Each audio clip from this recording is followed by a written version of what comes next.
ለአማራሳት ቴሌቪዥን ደጋፊዎች የቀረበ ጥሪ የአማራ ህልውናና የፍትህ ትግል ልሳን የሆነው የአማራሳት ላይ ቴሌቪዥን አማራሳት ለደጋፊዎቹና ተከታታዮቹ በመጪው እሁድ ኦገስት 16 ልዩ መሰናዶ አዘጋጅቷል።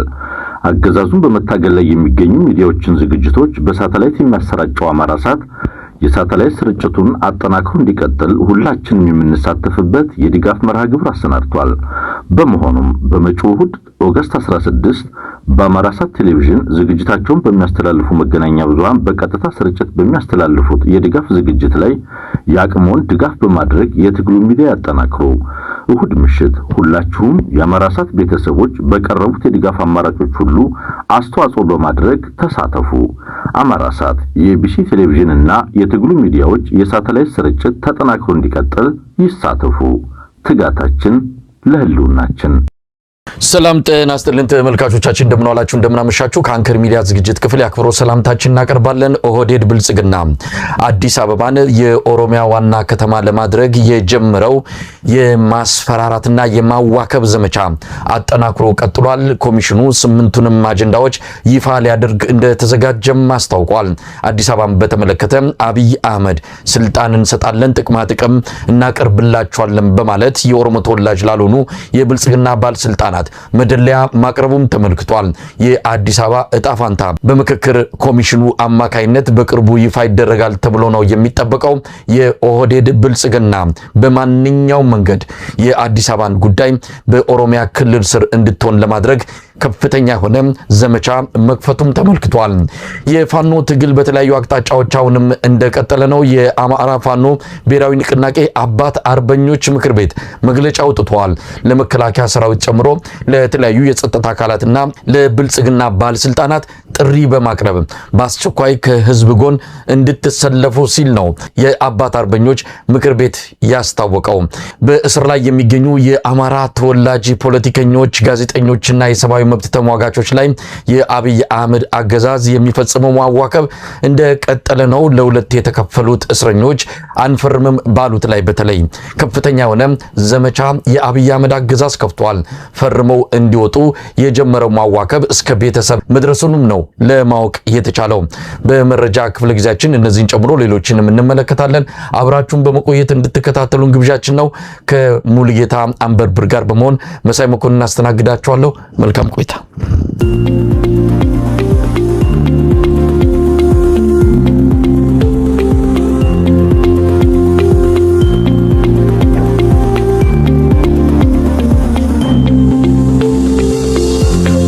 ጤና ይስጥልን ሙሉጌታ። ጤና ይስጥልን መሳይ፣ እንደምሰነበትክ? እንዴት ዋልክ? እንዴት አረፈድክ? የአብይ አህመድ አገዛዝ በየአቅጣጫው ዘመቻ ከፍቷል። በአውደ ግንባርም የምክክር ጉባኤ ላይ እንደዚሁም በእስረኞች ላይ በየአቅጣጫው የከፈተው ዘመቻ ምናልባትም አገዛዙ በውድቀት ዋዜማ ላይ እንዳለ የሚያመላክት እንደሆነ ነው እንግዲህ ጉዳዩን በቅርበት የሚከታተሉ የፖለቲካና ወታደራዊ ታዛቢዎች እየገለጹ የሚገኙት። ሙሉጌታ ከየት እንደምጀምር አላውቅም። እስቲ በአንተ በኩል በተለይ ከፋኖ ትግል ጋር በተያያዘ ያሉትን ወቅታዊ መረጃዎች በማቅረብ ወደ ዝግጅታችን እንግባ። አመሰግናለሁ መሳይ። እንግዲህ ብልጽግና ከሚለቀው ተከታታይ የሆነ መረጃ አኳያ የትኛውን ሀሳብ ለመስጠት በጣም አስቸጋሪ የሆነ ጊዜ ላይ ያለ ነው። አንተም በመግቢያ በዚህ ልክ የተቸገርክበት ብልጽግና በተለይ አንደኛውን አጀንዳ በሌላኛው አጀንዳ በመደረብ ሰዎች አንደኛው ሀሳብ ላይ ትኩረት አድርገው ሳይጨርሱ ሌላኛውን ላይ እንዲናጠው በማድረግ የራሱን የፖለቲካ ፍላጎት በኢትዮጵያ ሕዝብ ላይ ለመጫን የሚያደርገውን ርብርብ በደንብ ግልጽ አስቀምጠዋልና እኔ ቀዳሚ የማደርገው ከሰሞኑ ከፋኖ መንደር ያሉት አሁናዊ ሁኔታዎች ምን ይመስላሉ የሚለውን ተጨባጭ መረጃዎችን ከማቅረብ እጀምራለሁ። የአማራ ፋኖ ብሔራዊ ንቅናቄ ካሉት አደረጃጀቶች መካከል አንደኛው የአማራ ፋኖ ብሔራዊ ንቅናቄ አባት አርበኞች ምክር ቤት ይሰኛል። ይሄ አባት አርበኞች ምክር ቤት በትናንትናው ዕለት መግለጫ አውጥቷል። እንግዲህ በዚህ መግለጫ በተለይ ማንኛውም መከላከያ ሰራዊት አመራርና አባል በሙሉ፣ ማንኛውም የልዩ ኃይል የአድማ ብተና የፖሊስና የሚሊሻ አመራር አባላትና በሙሉ፣ ማንኛውም የአማራ ክልል የብልጽግና ስርዓት አመራር ካድሬና ካቢኔ አባላት በሙሉ ጥሪ ቀርቦላቸዋል። በተለይ ይህን ስርዓት የሀገርን ድንበርን ዘብ እንዲሆን የተቋቋመው የኢትዮጵያ መከላከያ ሰራዊት ለራሱ የስልጣን ማራዘሚያ አድርጎ በገዛ ህዝቡ ላይ በማስተኮስና ነፃነት ፈላጊ ህዝብ ላይ በሰራዊት ላይ መልሶ እንዲተኩስ በማድረግ ዓመታትን ያስቆጠረ ጉዳይ ሆኗል ያለው መግለጫው። የተከበርከው የሀገር መከላከያ ሰራዊት በየቀኑ የተተኮሰበትና የገደልከው ያለው ህዝብ የራስ ህዝብ ነው። ባልና ልጆቻቸው ተሰውተውባቸው የሚያለቅሱ እናቶች፣ ሴቶችና ህጻናት የሀገር ኢትዮጵያ እንድትጠብቃቸው አደራ የወጣህባቸው መሆናቸውን ፈጽሞ መዘንጋት የለብህም ብለውታል። እንግዲህ በመሆኑም ይህን የአፋብን አባት አርበኞች ምክር ቤት የምህረት ጥሪን በመቀበል ከስነ ስርዓት አልባው የብልጽግና ስርዓት ከነመሳሪያቸው ነው ሙትካቸው በመውጣት የአፋብን ሰራዊት እንድትቀላቀሉ ስንል የአፋብን አባት አርበኞች ምክር ቤት ጥሪያችን እናቀርባለን ብለዋል። በተመሳሳይ ይህንን ጥሪ ለልዩ ኃይል፣ ለአድማ ብተና፣ ለፖሊስና የሚሊሻ አቅርበዋል። ለካድሬውም በተለይ ለአማራ ክልል ብልጽግና አመራሮችም ጥሪ ቀርቦላቸዋል። ይሄ በተለይ የዚህን ደም አፋሳሽ ጦርነት ተልዕኮን ተቀብላችሁ በተለያየ መልኩ በመፈጸምና በማስፈጸም በአማራና በመላ ሀገሪቱ ህዝብ ላይ እየደረሰ ያለው የዘር ማጥፋት ወንጀል ላይ ያላችሁን ሚና ለአንዴና ለመጨረሻ ጊዜ በማቆም በአማራ ብሎም በአሁኗና ለወደፊቷ ኢትዮጵያ ሁለንተናዊ ሰላም ማምጣት አማራዊና አገራዊ ሰብአዊ ግዴታቸውን በመሆኑ አፋብን በመቀላቀል በኩላችሁ እንድትወጡ ስንል የአፋብን አባት አርበኞች ምክር ቤት ጥሪ እናቀርባለን በሚል በተለይ ኮማንደር አረጋ አለባቸው፣ ሻለቃ አብነው ታደሰ፣ አርበኛ ሸኔ ዘውዱ፣ ቢያዝን በዜ፣ አርበኛ ሸቴ ባዬ፣ አርበኛ ሰፈር መለሰ፣ አርበኛ ሻምበል ገብሩሊ፣ አርበኛ ደስታው ደመላሽ፣ አርበኛ ሻምበል መሰረት አለሙ ጥሪ አቅርበውላቸዋል። ከነፎታቸው ጭምር ዝርዝር ነው የወጣው። እንግዲህ በተለይ አባት አርበኞቹ ከዚህ በፊት በተደጋጋሚ በሚባል ጊዜ ለአማራ አድማ ብተና፣ ለመከላከያ ሰራዊት፣ ለሚኒሻ ጥሪ ሲያቀርቡ ነበር የምናስታውሰው። ይህ መግለጫ ለየት የሚያደርገው ለአማራ ክልል የብልጽግና አገልጋይ ለሆኑት ለካድሬዎቹ ጭምር ነው ጥሪ የቀረበው። በተለይ አማራዊ ግዴታችሁ እንድትወጡ አማራን እየጨፈጨፈ ላለው ስርዓት ወግናችሁ ከመጨፈጨፉ ይልቅ ለአማራም ለኢትዮጵያም ስትሉ ወደ ፋኖ እንድትቀላቀሉ የሚል ጥሪ ቀርቧል። እንግዲህ የመጨረሻ ጥሪ የሚመስለው መሳይ ዝም ብሎ አይደለም መግለጫ የወጣው፣ ታስቦበት ታቅዶበት። በተለይ ከዚህ በፊት አባት አርበኞች ሲባሉት በእነ አርበኛ መሳፍን ተርሱ በእነ ኮማንደር አረጋ አለባቸው የሚመራው አደረጃጀት ነበር።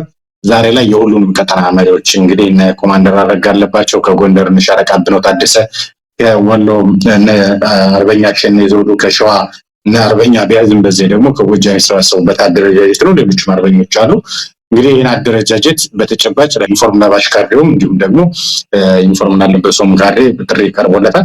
ከዛ ባለፈ በከፍተኛ ሁኔታ የብልጽግና ሰራዊት እየፈረሰ ነው። መሳይ ባሉን መረጃዎች በዛሬው ዕለት እንኳን የአማራ ፋኖ ብሔራዊ ንቅናቄ ሸዋ ጠቅላይ ግዛት አሳምነው ዕዝ ያለምንም ጦርነትና መስዋዕትነት የአገዛዙን ጦር በመረጃና ደህንነት እንዲፈርስ እያደረገው እንደሆነ አስታውቋል። 10 የሚጠጉ የሰራዊት አባላት በዛሬው ዕለት ሸዋ ጠቅላይ ግዛት አሳምነው ዕዝን ተቀላቅለዋል። 8 ጥቅ ይዘዋል። 14 ቦምብ፣ 1025 የክላሽ ተተኳሽ፣ 8 ክላሽንኮቭ መሳሪያ ታጥቀዋል ማለት ነው። በተመሳሳይ በወሎም ቀጠና እንደዚሁ በከፍተኛ ሁኔታ እየከዳ እንዳለ መረጃዎች እየወጡ ይገኛሉ። ከፍተኛውን ቁጥር ነው ይፋ እያደረግን ያለ ነው። ይሄ በራሳቸው ጊዜ ወደ ፋኖ ቀጠና እየገቡ እጃቸውን የሚሰጡ ከነመሳሪያቸው እነዚህን የጠቀስከው፣ ሰራዊቱ ግን ሲፈርስ በአብዛኛው እጅ ከሚሰጡት ባሻገርም ወዳገኘው አቅጣጫ እየሸሸ ምድብ ቦታውን ምሽጉን እየተወ የሚጠፋበት ሁኔታም እንዳለ ራሱ ከመከላከያ ሚኒስቴር አካባቢ የሚወጡ መረጃዎችም ያመለክታሉ። ሰራዊቱ መዋጋት አልፈለገም የሚልም መረጃ ለበላይ አዛዦች እየመጣ እንዳለ ነው የሰማነውና ፋኖች ጋር ከሚገቡት ባሻገር ምናልባት በቁጥር አነስተኛ ሊመስል ይችላል፣ ግን በብዛትም ወዳገኘው አቅጣጫ እየሸሸ እንዳለ ነው የምንሰማውና ያንን ለመሰብሰብ የመከላከያ አዛዦች አሁን ከፍተኛ የሆነ ዘመቻ ጀምረዋል። ወደ ጦር ግንባሮች በመሄድ ሰራዊቱ ቀጠናውን እየተለየ ምሽጉን እየተለየ ምድብ ቦታውን እየተወ የሚሄድበት ሁኔታ ለማስቆም ጥረት መጀመራቸውን ነው የሰማነውና እንደው በዚህም አጋጣሚ ይህን መረጃ ለማከል ያለው ትክክል ነው። ይሄ በነገራችን ላይ የፋኖ የህዝብ ግንኙነቶች ወይም ደግሞ ቃል አቀባዮቹ አይታቸው ከሆነ ኢንተርቪው የሚደረጉ ጊዜ እንደዚህ አይነት መረጃዎችን በብዛት ትኩረት አይሰጡባቸውም። አንደኛ ትኩረት የማይሰጡት በየቀኑ የሚባል ደረጃ የሚከዳ ሰራዊት ስለሆነ ነው። በነገራችን ላይ አንድ ክፍለ ጦር ላይ ነው ቅድም የገለጽ ነው መረጃ ካሉት 5 እዞች ካሉት በርካታ ኮሮች አንደኛው ክፍለ ጦር ላይ ብቻ የገቡት ናቸው። በተመሳሳይ በሌሎች ኮሮች በተለያዩ ክፍለ ጦሮች የሚገቡት በርካታ ቁጥሮች እንደሆነ በግልጽ ማስቀመጥ ያስፈልጋል። ሌላ መረጃ የአፋብን ጎንደር ጠቅላይ ግዛት በላይ ዘለቀ እዝ 204ኛ አስቻለው ደሴ ኮር በብናት ወረዳ ቋሊሳ ከተማ የእዝ የኮርና ክፍለ ጦር አመራሮች በተገኙበት ስኬታማ የህዝብ መድረክ አካሂዷል። አጠቃላይ አሁን ያለውን ነባራዊ ሁኔታ ለህዝብ የማሳየት ስራ ተሰርቷል። በራያ ግንባር በግዳጅ ላይ የሚገኙት የጠላት ብልጽግና ሰራዊት ከስምሪት ቀጠና በመጥፋት የአማራ ፋኖ ብሔራዊ ንቅናቄን ተቀላቅለዋል። እንግዲህ ዛሬ በሰሜን ወሎ ዞን ራያ ቆቦ የጠላት የሰሜን ምስራቅ እዝ አንደኛ ኮር 45ኛ ክፍለ ጦር 4ኛ ሻምበል አዛዥ ሻምበል አዛዥ እና የሰሜን ምስራቅ እዝ 802ኛ ኮር የ49ኛ ክፍለ ጦር 3ኛ ሻለቃ 2ኛ ሻምበል አባል ከነሙሉ ትጥቃቸው ወደ ምኒልክ እዝ መቀላቀላቸው ሰምቷል። እዚህ ላይም እየከዱ ያሉት የሻምበል አዛዦች ከፍተኛ አመራሮች እንደሆነ በምስል ተነስቷል። ሌላኛውና የዛሬው ትልቁ ዜና የብልጽግናውን አገዛዝ ለመቅበር በቁርጠኝነት ለመነሳት ዝግጁ ነን ሲሉ የዳውንት ከተማ ማህበረሰብ ተናግሯል። ከፋኖች ጋር በነበራቸው ውይይት የብልጽግናውን አገዛዝ ከልጆቻችን ጋር በመሆን ለመቅበር በቁርጠኝነት ለመነሳት ዝግጁ ነን ሲሉ ቃለ መሐላ ፈጽሟል ማለት ነው። እንግዲህ ባለፈው ሳምንት የአማራ ፋኖ ብሔራዊ ንቅናቄ ወሎ ቤት አማራ ምኒልክ እዝ ዳውንት ከተማና ወገልጤና መቆጣጠሩ ይታወቃል። ከተቆጣጠረ በኋላ ማህበረሰቡን ማወያየት የማነጋገር ስራዎች እየሰራ ይገኛል። ማህበረሰቡ ሙሉ በሙሉ በሚባል በተለይ ዳውንት ከተማ ላይ ከፍተኛ ግፍ የተፈጸመው መሳይ ሰዎች የራሳቸውን ሽንት እንዲጠጡ የማድረግ ስራ ከዚህ በፊት በማህበረሰቡ ላይ ሲፈጸም ነበረ። ይህን ግፍ በአይኑ በብረቱ ያየ ማህበረሰብ ነው። ይህን አገዛዝ ለመቅበር ከኔ የተሻለ ሰው የለም፣ ከኛ የተሻለ ማህበረሰብ የለም በሚል በቁርጠኝነት መነሳታቸውን የምስል ማስረጃ ጭምር ደርሷል። እነሱን የምስል ማስረጃዎችንም ጭምር በአንከር ሚዲያ እንደሚተላለፉ ታሳቢ ማድረግ ያስፈልጋል። በግንባር በኩል ያሉት በተለይ ከፋኖ መንደር እየወጡ ያሉ መረጃዎች ተመሳሳይ ናቸው በሚባል ደረጃ ነው ያለው። ማህበረሰቡን የማወያየት ያለበት ነባራዊ ሁኔታ የመግለጽ ለተጠባቂው ዘመቻ ደግሞ የማሳወቅ ስራ እየሰራ ይገኛል። እንግዲህ የአማራ ፋኖ ብሔራዊ ንቅናቄ የህዝብ ግንኙነት መምሪያ ኃላፊ አርበኛ አስረስ ማረ ዳምጤ በትናንትናው ዕለት ከአንከር ሚዲያ ጋር ባደረገው ውይይትም ቃለመጠይቅም አንድ መረጃ ይፋ አድርጓል።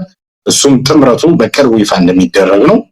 ከዚህ በፊትም ሲነገሩ የነበሩት መረጃዎች በተጨባጭ እንግዲህ ባለፈው ሳምንት በግልገል በለስ ከተማ የፋኖ ኃይሎች ከቤንሻንጉል አንድነት ኃይሎች ጋር በጋራ ቅንጅት በማድረግ አስደናቂ ጀብድ መፈጸማቸው መዘገባችን ይታወሳል። በወለጋም በተመሳሳይ ቤዛሞ ህዝብና የኦሮሞ ነጻነት ሰራዊት በጋራ ቅንጅት በማድረግ የብልጽግናውን ስርዓት የማፍረስ በተለይ ገዳ ኮማንዶ፣ የኦሮሞ ልዩ ኃይል፣ የኦሮሞ ሚሊሻ፣ ኮሬ ነገኛ እያለ የሚመጣውን ኃይል በጋራ ድባቅ የመምታት እንቅስቃሴዎች በሰፊ እየሰሩ እንዳሉ ከቢዛሞ እዚህ ህዝብ ግንኙነት መረጃ ባገኘነው መረጃ አረጋግጠናል። ሌሎችም ቀጠናዎች ተመሳሳይ መረጃዎች እየወጡ ይገኛሉ። በቅርቡ አዲስ የሚፈነዳ ነገር እንዳለ ለአድማጭ ተመልካቾቻችን ማሳወቅ ጥሩ ነው።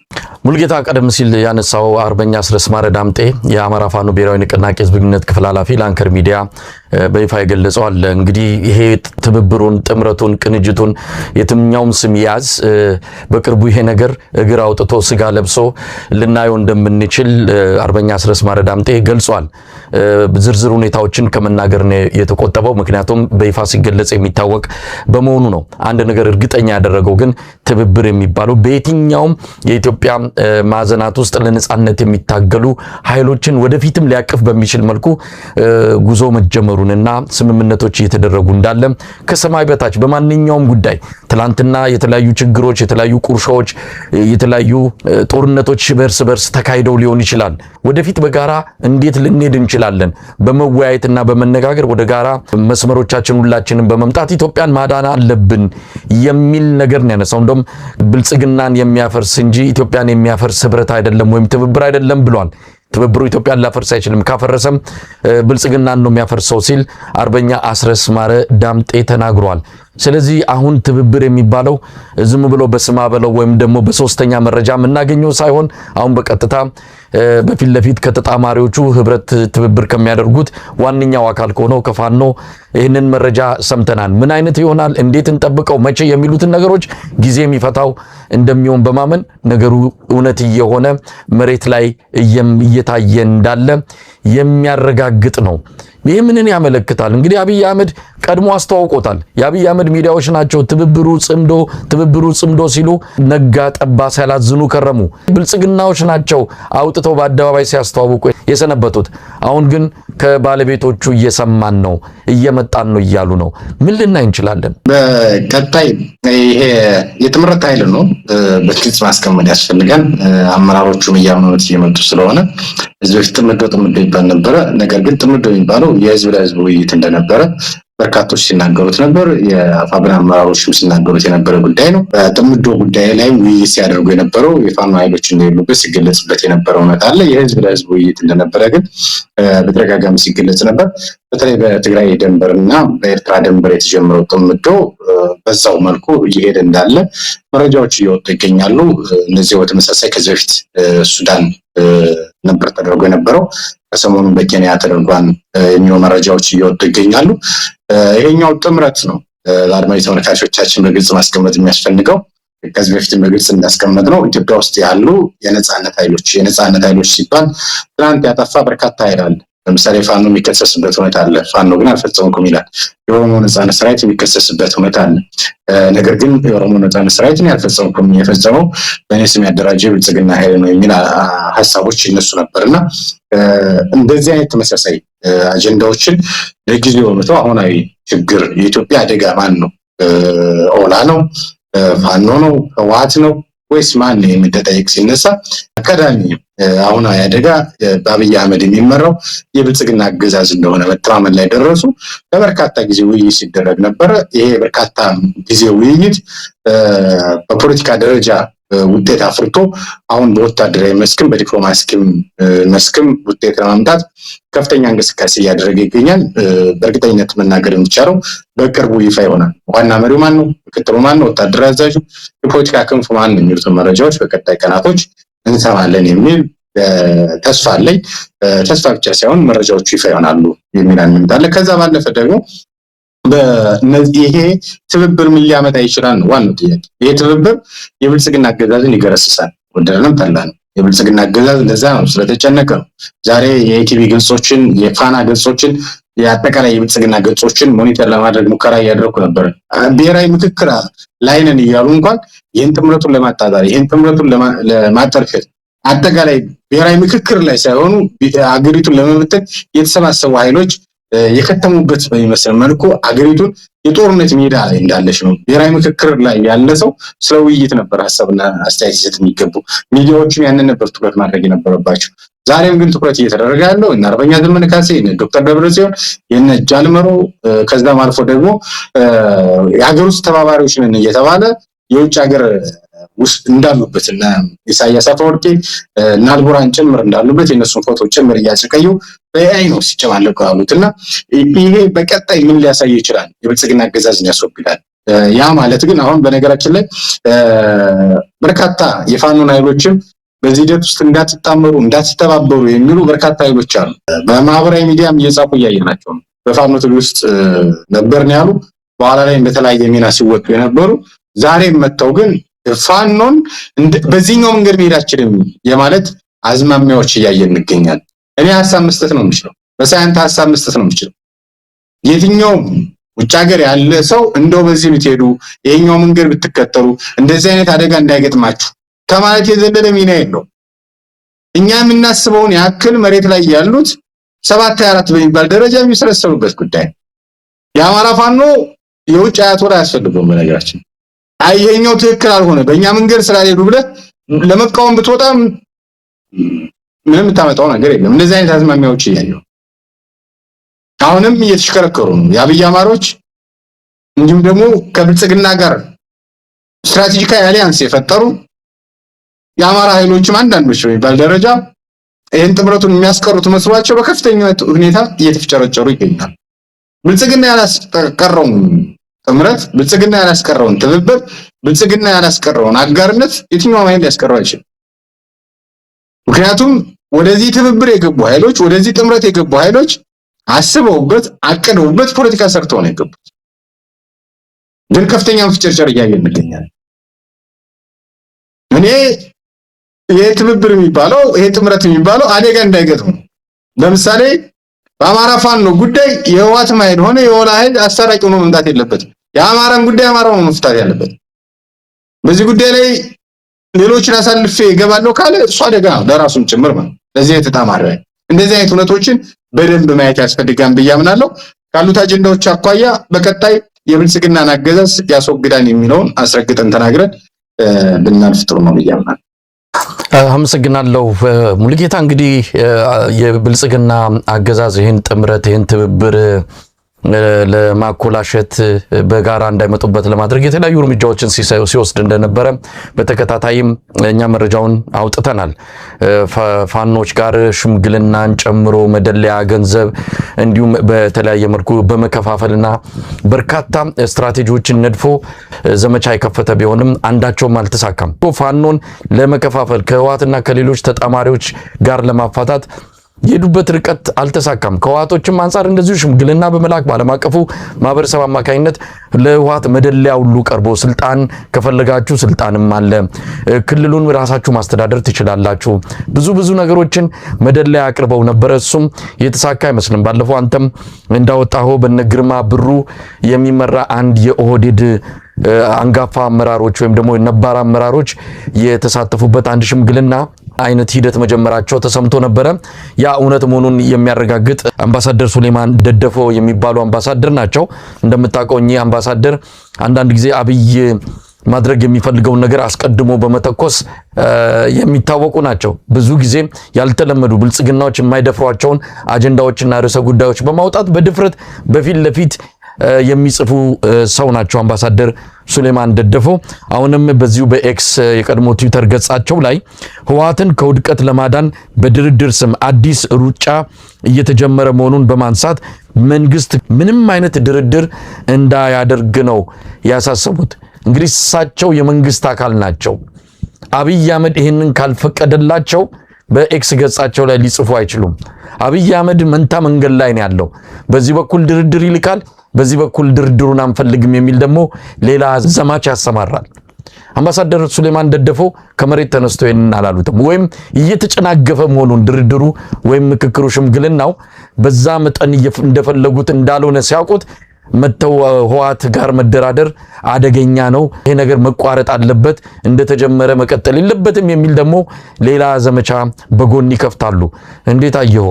ምጥ ላይ ነው ያለው። እንግዲህ የጨነቀለት ማለት እንችላለን። ብልጽግና ሚይዝ የሚጨብጠውን አጥቷል። ምን እንደሚያደርግ ግራ ገብቶት ነው የምናስተውለውና እዚህ ላይ ምን ማለት እንችላለን? ሙሉጌታ ጥሩ መረጃ ያነሳው።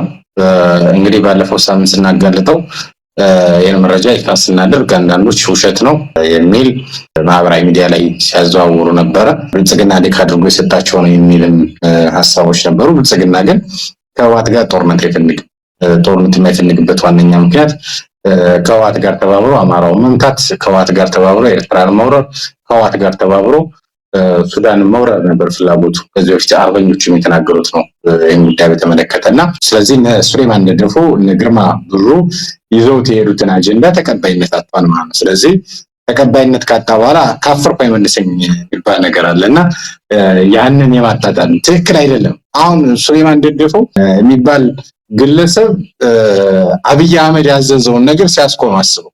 በነገራችን ላይ የምስራቅ አፍሪካ ቀጠናን እንዲያተራምሱ የኦህዴድ ጀነራሎች፣ የኦህዴድ ፖለቲከኞች፣ የኦህዴድ አጠቃላይ የኦህዴድን ፕሮግራም የሚያስፈጽሙ ሰዎች በርካታ ሰዎች ተመድበዋል። ከነዚህ ሰዎች መካከል አንደኛው ሱሌማን ደደፎ ነው። አጠቃላይ የፖለቲካ ስራ እንዲሰራ የተመደበ። ለገሰ ቱሉ ጅቡቲ ላይ ታገኘዋል። ይሄም የኦህዴድ ሰው። ባጫ ደበሌ ኬንያ ላይ ታገኘዋል። መሳይ ይሄም የኦህዴድ ሰው። ከዛ በተጨማሪ የሜጀር ጀነራል ኩምሳ ሻንቆ የሚባል በወታደራዊ አታሸነት እዚህ ኡጋንዳ የተቀመጣል። እንደዚሁ በተመሳሳይ የሚሰራው ይሄም የኦህዴድ ሰው። ሌላኛው ደቡብ ሱዳን ላይ የተቀመጠው የደህንነት ተልዕኮን ለማስፈጸም ነቢል መሐመድ የሚባል ነው። ይሄም የኦህዴድ ሰው። ሁሉንም ብትልጣቸው የአንድ የኦህዴድ ብልጽግና ፕሮጀክት አስፈጻሚዎች ናቸው። እነዚህ ሰዎች መጥተው ደግሞ እንደ አዲስ በዚህ በደቡብ ሱዳን እንቅስቃሴ አድርገው እነ ሬድዋን ሁሴን እነ ጌታቸው ረዳ በተለይ የአልቡርሃንን ኃይል ለማስከዳት ከዚህኛው ኃይል ለማድረግ ሙከራ ያደረጉት አልሳካሴ ሌላ ፖለቲካን ይዘው እየመጡ ያሉት ከህወሓት ጋር መደራደር ትክክል አይደለም። የህወሓት አለቅላቂ የነበረው እሱ አይደለም። የህወሓት አምባሳደር የነበረው እሱ አይደለም። ሲጨንቃቸው ወደ ትዊተር እንዲመለሱ ሲጨንቃቸው ወደ ሚዲያ እንዲመለሱ ከሚታዘዙ የብልጽግና ሰዎች መካከል አንደኛው ሱሌማን ደደፉ ነው። ይሄ የታወቀ ጉዳይ ባለፉት ዓመታት የታየውም የተረዳውም ነው። በነገራችን ላይ ሰው ደንቆሮ ይመስላችኋል እነሱ ይቅርታ አደረጋ ይህን ቃል በተደጋጋሚ የተጠቀምኩት ግን በተጨባጭ የሚያሳየው ማስረጃ ይሄ ነው። በቃ ሁሉንም ነገር ከራሳቸው አኳያ ሁሉም ነገር እነሱ ብቻ የፖለቲካ ሊቅ እነሱ ብቻ የፖለቲካ መስመር አስተካካይ የማድረግ ከፍተኛ አዝማሚያዎች አሉ። ነገር ግን ብልጽግና ወደ መቀሌ በነግርማ ብሩ እና ባዱላ ገመዳ ጭምር ያሉበት ሰዎች ልኮ ነበረ። ተቀባይነት አላገኘም። ማሲንጋን እንኳን አላገኙትም አይደል? ትግሬዎች በተደጋጋሚ ማሲንጋ የአሜሪካው አምባሳደር በኢትዮጵያ ተደጋጋሚ ወደ መቀሌ ሄዷል። ነገር ግን ፖለቲካ መፍትሄ ማምጣት አልቻለም። ማሲንጋ ሊያስገኝላቸው አልቻለም። በመጨረሻ ደብረጽዮን ምንድነው ያለው? ያንተ መመላለስ ለኛ ጥቅም አላመጣልንም፣ አንተ ጋር መገናኘት ጥቅም የለውም ሲለው ነው ወደ ጎንደር በቀጥታ ከመቀሌ ሄደ። ከዛ ጎንደር ሄዶ የሚሰራውን እናውቀዋል፣ ያደረገውን እናውቀዋል። እና እንደዚህ አይነት ነገሮች ትክክል አለመሆናቸውን ተጨባጭ መረጃዎችን የመጀመሪያ መረጃውን ትክክለኛ ከወጣባቸው በኋላ ያንን መረጃ ሚስኢንፎርም ማድረግ ማህበረሰቡ ማወዛገብ መረበሽ ዲስቶርት ማድረግ የብልጽግና መለያ ባህሪ ነው። ከዛ አኳያ ነው ሊታይ የሚችለው ሱሌማን ደደፉ። ግን ምስራቅ አፍሪካ ላይ ያሉት የኦህዴድ ሰዎች ምን እየሰሩ እንዳለ ቀጠናውን ለማተራመስ ምን እያደረጉ እንዳለ በተጨባጭ አድማጭ ተመልካቾቻችን ሊያውቁት የሚገባ እውነት እንደሆነ በግልጽ ማስቀመጥ ያስፈልጋል። ሙልጌታ እስቲ ወደ አዲስ አበባ እንምጣ። አዲስ አበባን የተመለከተ ጉዳይ አጀንዳ ልናደርገው ነው። የኦህዴድ ብልጽግና በጥፍሩ ቆሟል። ያበጠው ይፈንዳ ብሎ መጥቷል። የአዲስ አበባ ጉዳይ በኦህዴድ ብልጽግና አሸናፊነት እንዲጠናቀቅ ማንኛውንም ከሰማይ በታች ያለውን ሁሉ አድርጋለሁ ብሎ እንደ ድርጅት ወስኗል። ኦህዴድ ብልጽግና አሁን ተነጥሎ ከሌላው የብልጽግና አካላት ተነጥሎ ብቻውን ነው እንዲህ አይነት ከፍተኛ የሆነ የማዋከብ፣ የመደለል፣ የማስፈራራት እርምጃዎችን እየወሰደ ይገኛል። የኮሚሽኑ ሰዎች ከታሪክ ተጠያቂነት ሊያመልጡ አይገባም። ምናልባት እዚህ ላይ በደንብ ግልጽ ማስቀመጥ የሚያስፈልገው የኮሚሽኑ ሰዎች ሁሉም እኩል አይደሉም። በእርግጥ በተጠያቂነት ደረጃ ነገ ሁሉም በኃላፊነት ሊጠየቁ ይችላሉ። ነገር ግን የኦህዴድ ብልጽግናን አጀንዳ በማስፈጸም ከዚህ በፊትም መረጃውን እንዳጋለጥ ነው ወይዘሮ ሂሩት ገብረስላሴና ዶክተር ዮናስ አዳዬ ከፍተኛ የሆነ ዘመቻ እያካሄዱ ነው። እነ ፕሮፌሰር መስፍን አራያ ከተጠያቂነት ባያመልጡ እንኳን በዚህ ጉዳይ ላይ ከነ ሂሩት ገብረስላሴ አንጻር ሚናቸው የኮሰሰ እንደሆነ ነው የሚነገረው። ነገር ግን ወጥተው ለኦህዴድ ብልጽግና እንደዚህ አይነት ሸፍጥ ሽፋን በመስጠታቸው ከተጠያቂነት የሚያመልጡ አይደለም። ለማንኛውም የመጨረሻው ደረጃ ላይ ተደርሷል። ኦህዴድ ብልጽግና ፍላጎቱን ለማስፈጸም የሚችለውን ሁሉ አድርጎ አሁን እንደምንሰማው ከሆነ የአዲስ አበባ ጉዳይ በከፊልም ቢሆን እሱ በፈለገው መልኩ የኦህዴድ ብልጽግና በፈለገው መልኩ ሊጠናቀቅ እንደሚችል እየተነገረ ነው። 8ቱም አጀንዳዎች አሁን ከመጨረሻው ውሳኔ ላይ ተደርሶ በቅርቡ ፊርማ ያለባቸው ሰነዶች ይፋ ይደረጋሉ እየተባለ ነው። ሙሉጌታ የአዲስ አበባ ጉዳይ አጨቃጫቂ አይደለም። አርበኛ አስረስ ማረዳምጤ እንዳለው ይሄ ጉዳይ በብልጽግና መቃብር ላይ መፍትሄ ያገኛል ብሏል። ብልጽግናን ስናስወግደው የአዲስ አበባም ሆነ ሌላው የኢትዮጵያ አካባቢ ጥያቄ በህዝብ ፍላጎትና በኢትዮጵያ አጠቃላይ ነባራዊ ሁኔታ መፍትሄ የሚያገኝ ነው። ብልጽግናን ሳናስወግድ የትኛውንም ጥያቄ የማህበረሰብ ችግሮች ምናልባትም የቤተሰብና የሰፈር ጸብ ሁሉ ሊፈታ አይችልም ብልጽግና እስካለ ድረስ እንኳን እንደነዚህ ትልልቅ ጉዳዮች ይቅርና። ለማንኛውም በመጨረሻው ደረጃ ላይ ይገኛል። ምናልባትም ከሰሞኑ አዲስ አበባ ወይ ወደ ኦሮሚያ ትጠቃለላለች አሊያም ፌደራል መንግስቱና የኦሮሚያ ክልል ለሁለት ይካፈሏታል ወይም ለሁለት ያስተዳድሯታል። እንዲህ አይነት ነገር እየመጣ እንዳለ እየሰማን ነው የምንገኘው። ምን ማለት ይቻላል? አብዛኛው ተሳታፊ ተቃውሞታል። ነገር ግን በነጭ ወረቀት ላይ ያስፈረሟቸው አብይ አህመድም በቀጥታ ተሳታፊ ሆኗል። አብይ አህመድም ስልክ እየደወለ የኦሮሞ ተወላጅ ያልሆኑ የብልጽግና ባለስልጣናትን በስልጣን በጥቅማ ጥቅም እየደለለ ይህንን አጀንዳ ከዳር እንድናደርስ ከኛ ጎን ቁሙ እያላቸው ይገኛል። እዚህ ላይ ኢትዮጵያ ሕዝብ ቆም ብሎ ሊጠይቅ ይገባል። አብይ አህመድ ሆይ አንተ የኢትዮጵያ መሪ ወይስ የኦህዴድ ብልጽግና ወይም ደግሞ የኦሮሚያ ክልል አስተዳዳሪ? አሁን እሱ እያስፈጸመ ያለው የአንድን ቡድን ፍላጎት ብቻ ነው። እንደ ኢትዮጵያ ጠቅላይ ሚኒስትር እንደ ኢትዮጵያ መሪነት ወይም ደግሞ የ130 ሚሊዮን ህዝብን የሚመራው ወንበር ላይ ተቀምጦ አቋም ያዘ አይመስልም። ለአንድ ወገን ለአንድ ቡድን አስተሳሰብ ባለው ስልጣን የመንግስትን ሀብት የህዝብን ሀብት ተጠቅሞ እያስፈራራ እየደለለ ይገኛል። ሙሉጌታ ምን ማለት ይቻላል? በርካታ ነገሮችን ያነሳው ይህን ጉዳይ በሰፊው ማየት ያስፈልጋል ብዬ አምናለሁ። እኔም እንግዲህ ብልጽግና በእቅዱ መሰረት ተጉዞ ቢሆን ኑሮ የዛሬ 9 ቀን አጠቃላይ ምክክር ኮሚሽኑን ጨርሶ ነበር። ያ ማለት ከሐምሌ 8 ቀን ጀምሮ ለ21 ቀን ነበር እቅድ ይዞ የነበረው። በ21 ቀን መጨረስ አልቻለም። 9 ቀን ተጨማሪ ይጨምርልኝ ብሎ 30 ቀን ሞላው ማለት ነው። ነሐሴ 7 ቀን 2018 ዓ.ም ዛሬም አልጨረሰም ይህን ውይይቱን። ከውይይቱ ግን እየወጡ ያሉት መረጃዎች በነገራችን ላይ ሰው የአዲስ አበባን ጉዳይ ላይ ልዩ ትኩረት ስላደረገ እንጂ በርካታ አስደንጋጭ መረጃ ነው እየደረሰን ያለው።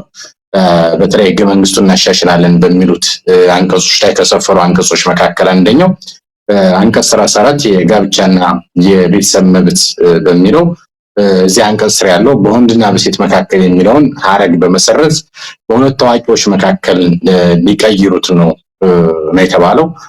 ተመሳሳይ ጾታ ጋብቻም ጭምር እንዲፈቀድ የሚያስያዝ ከፍተኛ ፍላጎት አለ።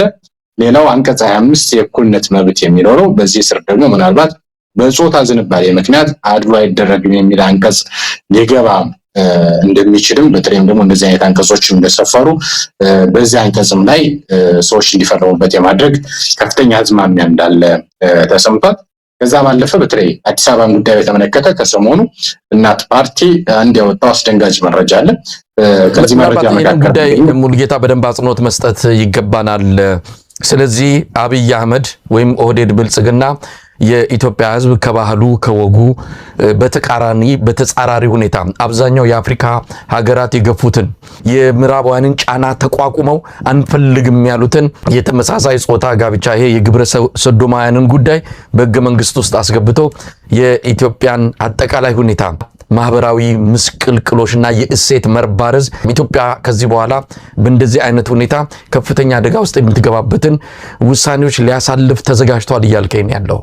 አዎ ባለው ተጨባጭ መረጃ ከዚህ በፊት ያወጣናቸው መረጃዎች እንደሚታወቀው መሳይ አንተም እንደምትረዳው አድማጭ ተመልካቾቻችንም እንዳስቀመጥነው በተለይ ከዚህ አንቀጽ 34 ላይ የጋብቻና የቤተሰብ መብት በሚል ነው የአንቀጽ የሚታወቀው። እዚህ አንቀጽ ስር ያለውን በወንድና በሴት መካከል የሚለውን ሀረግ ሙሉ ለሙሉ በመሰረዝ በሁለት ታዋቂዎች መካከል በማለት ነው ያስቀመጡት። ሁለት ታዋቂዎች ማለት ሌላ ቋንቋ የለው። በተመሳሳይ ጾታ ጋብቻ ሴትና ሴት ሊሆን ይችላል፣ ወንድና ወንድ ሊሆን ይችላል፣ አይታወቅም። ተቃራኒ ጾታን አያመለክትም። ሁለት ታዋቂዎች ተብሎ ተቀምጧል። ያ ማለት ሁለት ታዋቂ የሆኑ ወንዶች ሁለት ታዋቂ የሆኑ ሴቶች እንዲጋቡ የመፍቀድ አንቀጽ ነው ያስቀመጠው ማለት ነው። ይሄ ከኢትዮጵያ ሴት አኳያ በነገራችን ላይ ይሄ አይደለም። አንቀጽ 25ም የእኩልነት መብት በሚለው በተቀመጠው በደረሰን መረጃ መሰረት በጾታ ዝንባሌ ምክንያት አድሎ አይደረግም የሚል አስቀምጧል። ይሄ ማለት ከአጠቃላይ እዚህ የግብረ ሰዶምን የተቀበሉ ሀገራት አኳያ እንደዚህ አይነት አንቀጾች ናቸው የተካተቱት። ሌላ አንቀጽ አይደለም የሚካተት። ግብረ ሰዶም እንፈቅዳለን ብሎ በአደባባይ ይጽፍልን በሁለት ታዋቂዎች መካከል ምናምን የሚሉ አንቀጾች ናቸው የሚካተቱት። ታዋቂዎች ነው አዋቂዎች ሊሆን ይችላል። አዋቂዎች በሚለው ምናልባት አዋቂዎች ነው የሚለው ታዋቂዎች አይደለም አዋቂዎች።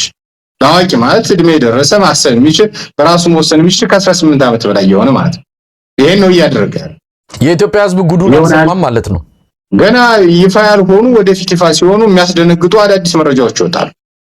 ሰው ትኩረት ያደረገው ከዚህ ከአዲስ አበባ ጉዳይ አኳያ ስለታየ በቀጣይ ልጆቻቸውን ህገ መንግስቱ መብቴ ነው እያለ እንዲሆን ነው እየተፈለገ ያለው። አብይ አህመድ ደግሞ ከዚህ በፊት የታየበት ነው። በነገራችን ላይ ማድረግ የሚፈልገው ጉዳይ በቀደም እኮ የባዕድ ሀገር ተላላኪ ነው፣ አደገኛ ግለሰብ ነው በሚል ያስቀምጥ ነው። ከዚህ አኳያ ነው ይሄን ለማሳካትም አብይ አህመድ ከዚህ በፊት በነገራችን ላይ የባዕድን ባለስልጣናቶች እንደፈለገ ይጫወትባቸው ነበር። ለምሳሌ ከዚህ በደንብ ከተጫወተበት ግለሰብ መካከል አንደኛው መላኩ አለበል ይባላል።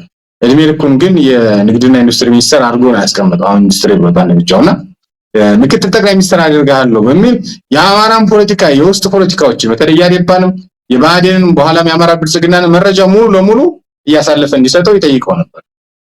በኋላ ላይ ምክትል ጠቅላይ ሚኒስትር አድርገኝ እንጂ ብሎ ሲጠይቀው ኖ ተመስገን እኮ አደረኩ ተረሳው ሆነ።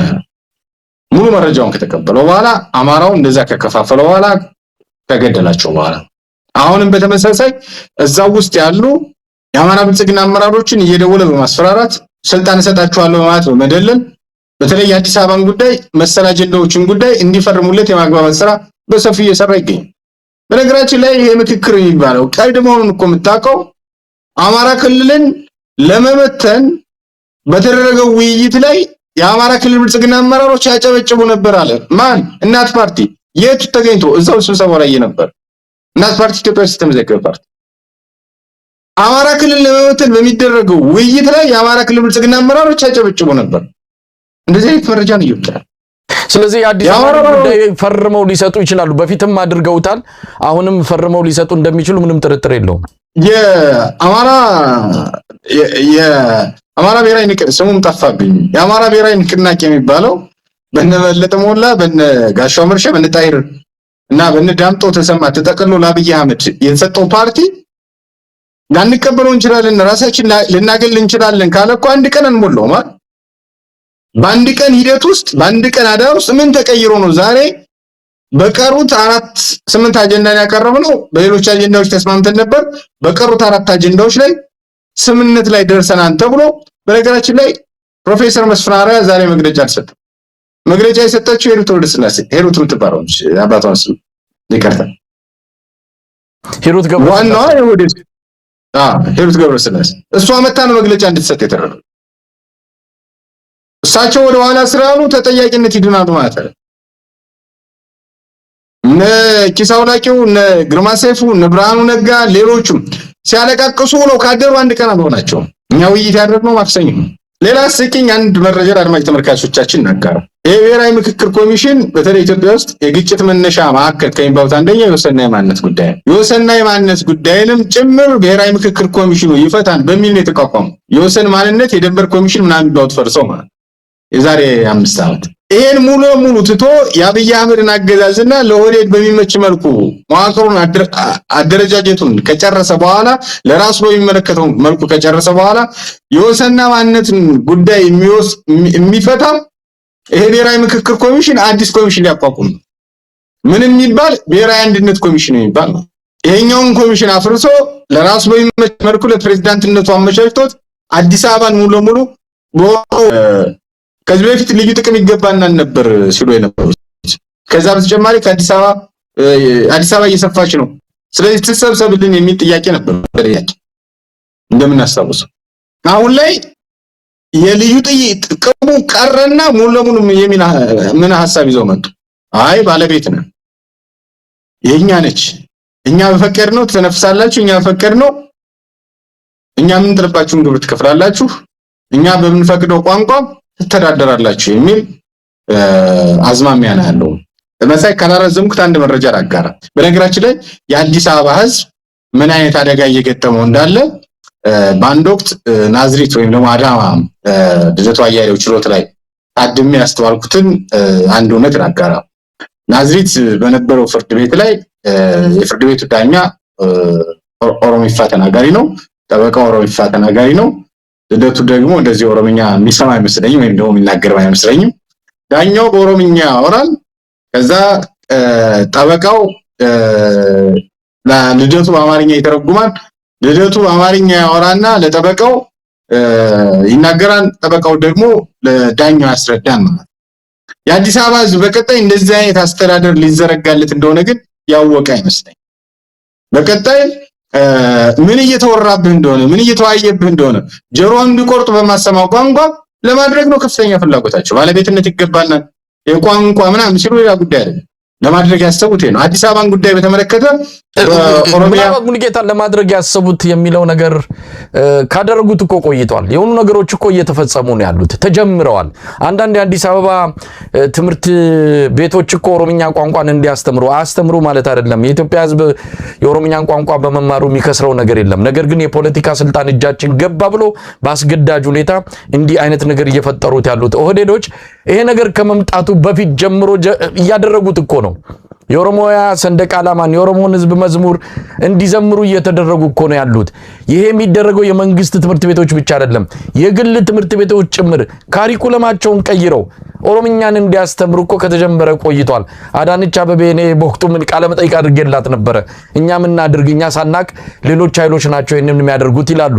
በጣም አጭበርባሪዎች ናቸው። በጣም ሞራል የሌላቸው። እውነት ለመናገር የኦሮሞ ህዝብ በእነዚህ ሰዎች ተወክሎ ሲገለጽ ራሱ በጣም ነው የሚያሳፍረው። በጎን ኢመደበኛ ቡድን እየላኩ ይሄ ነገር ተፈጻሚ እንዲሆን ያደርጋሉ። እኛ ምን እናድርግ፣ እኛ እኮ አናቅም ነበር ይላሉ።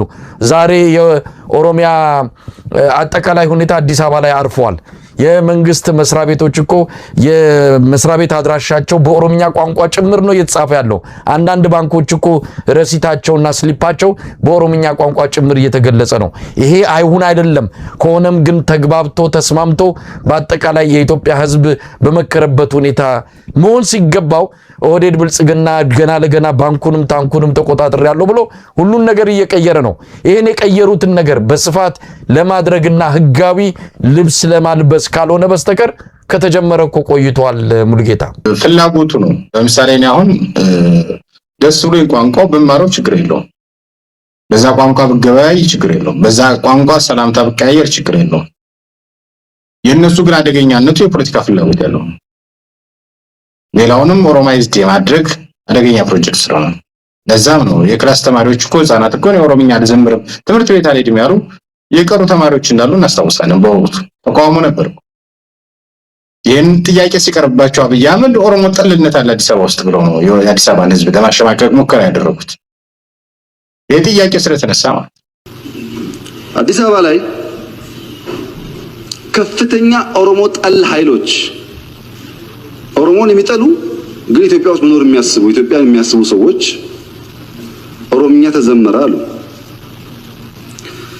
የግሪክ ትምህርት ቤት አለ አዲስ አበባ ውስጥ፣ ሊሴ አለ ፈረንሳይ ትምህርት ቤት፣ ጣሊያን ትምህርት ቤት አለ፣ ጀርመን አለ፣ ማሪፍ አለ፣ የቱርክ ኢንተርናሽናል ኮሚኒቲ ስኩል አለ። ይሄ ሁሉ በቋንቋ ነው የሚዘምረው።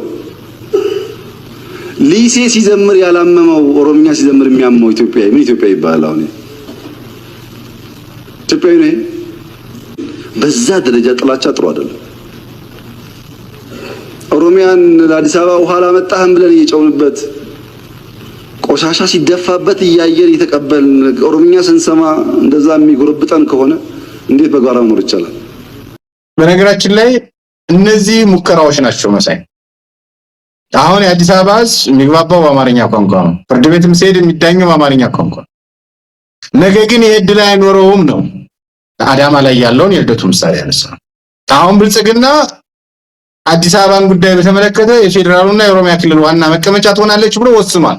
የምክክር የሚባለው ወስኗል። አጽድቀን አንጨርሰናል የሚለው ይሄ ነው። አንዳንድ አንቀጾችን በተመለከተ በአንቀጹ ስር እናያቸዋለን ብሏል። በአንቀጹ ስር የሚወስነው ማን ነው? ብልጽግና ነው። የሚወስነው ማን ነው? ኦህዴድ ብልጽግና። በአንቀጹ ስር ይታያል ይላል። በሌላ መመሪያ እናያቸዋለን ይላል። እነዛን መመሪያዎች ግን በዋነኝነት የሚያስፈጽመው የኦህዴድ ብልጽግና ሰው። ለዛ ነው አደጋ ነው። ይህን ነገር መቀበል የለባቸውም። በነገራችን ላይ የነጻነት ኃይሎቹ ወይም ደግሞ እነዚህ ፋኖን ጨምሮ ያሉት ደግሞ ዝም ብለው የማየት አዝማሚያዎችን አስተውያል። አጠቃላይ ብልጽግና የሚያደርገውን እንቅስቃሴ የትኛው አዋጅ ቢወጣ አንቀበልም ብሎ መግለጫ ማውጣት መቻል አለባቸው። እያስመዘገቡ መሄድ መቻል አለባቸው። ብልጽግና አሁን የሚያወጣው አዋጅ የሚያወጣው መመሪያ አደገኛ ከራሱ ከወዴት ፍላጎት ነው። የኢትዮጵያ ሕዝብን ያላማከለ ነው። ሙሉጌታ መግለጫ ማውጣታቸው ምንም ትርጉም የለውም። ነገር ግን አንድ ነገር አስምሮ አስረስ ማረድ አምጤም ሌሎችም ከዚህ ከትብብሩ ጋር ወደፊት የሚመጡ ኃይሎች ያስቀመጡት ነገር አለ። ይሄ የሚወሰነው ውሳኔ በሙሉ ነገ ከነገ ወዲያ የሚወገድ ነው። የኢትዮጵያ ሕዝብ ፍላጎት የሌለበት የአንድ ጠባብ ቡድን ፍላጎት የሚንጸባረቅበት ስለሆነ መግለጫ አወጣም አላወጣም ትርጉም የለውም። ዋናው ነገር ነገ እንደሚቀየር ግን የኢትዮጵያ ሕዝብ እርግጠኛ መሆን አለበት። ለጊዜው ነው ምናልባት ስልጣን እጃቸው ላይ ስላለ የፈለጉትን ማስፈጸም እንደሚችሉ እየተናገሩ ነው። ይሄ ግን የትም ርቀት አይወስድም። እነሱ ማድረግ ያለባቸውን እያደረጉ ነው። የቤት ስራቸውን እየሰሩ ነው፣ እየመጡ ነው። ይሄ ሁሉ ነገር ነገ ከነገ ወዲያ መፍትሄ ማግኘቱ አይቀርም። ትክክል ነው። በነገራችን ላይ የኦህዴድ ብልጽግና ለድርድር ሲቀመጥ ለውይይት ሲቀመጥ እነ ኪሳው ላቂው እየተዋየን ያለነው እኮ ምናምን እያሉ ሲጽፉ አይቻቸዋል።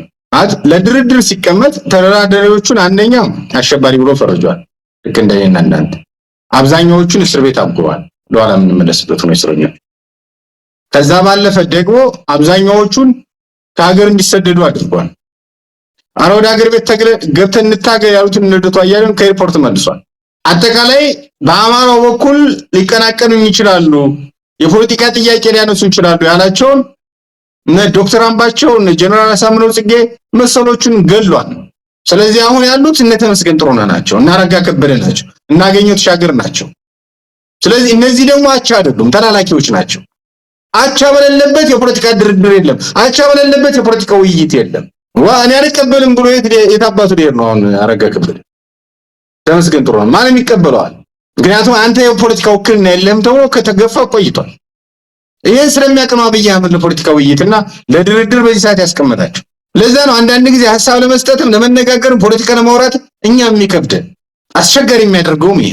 ኦህዴድ ብልጽግና ግን ሁሉን ነገር ለኔ በሚል እሳቤ አሁን ባለውበት ነባራዊ ሁኔታ እነዚህን ነገሮች ማሳካት ካልቻል ብቻ ማነሳከም ብሎ ከጊዜ ጋር እየተሯሯጠ ነው። ትክክለኛው ቋንቋ እንጠቀም ካለ ከጊዜ ጋር እየተሯሯጠ እነዚህ በጊዜ ሩጫ ያሰመራቸው የጻፋቸው ያጸደቃቸው አዋጆች ነገ ተቀደው እንደሚጣሉ በእርግጠኝነት መናገር ይቻላል።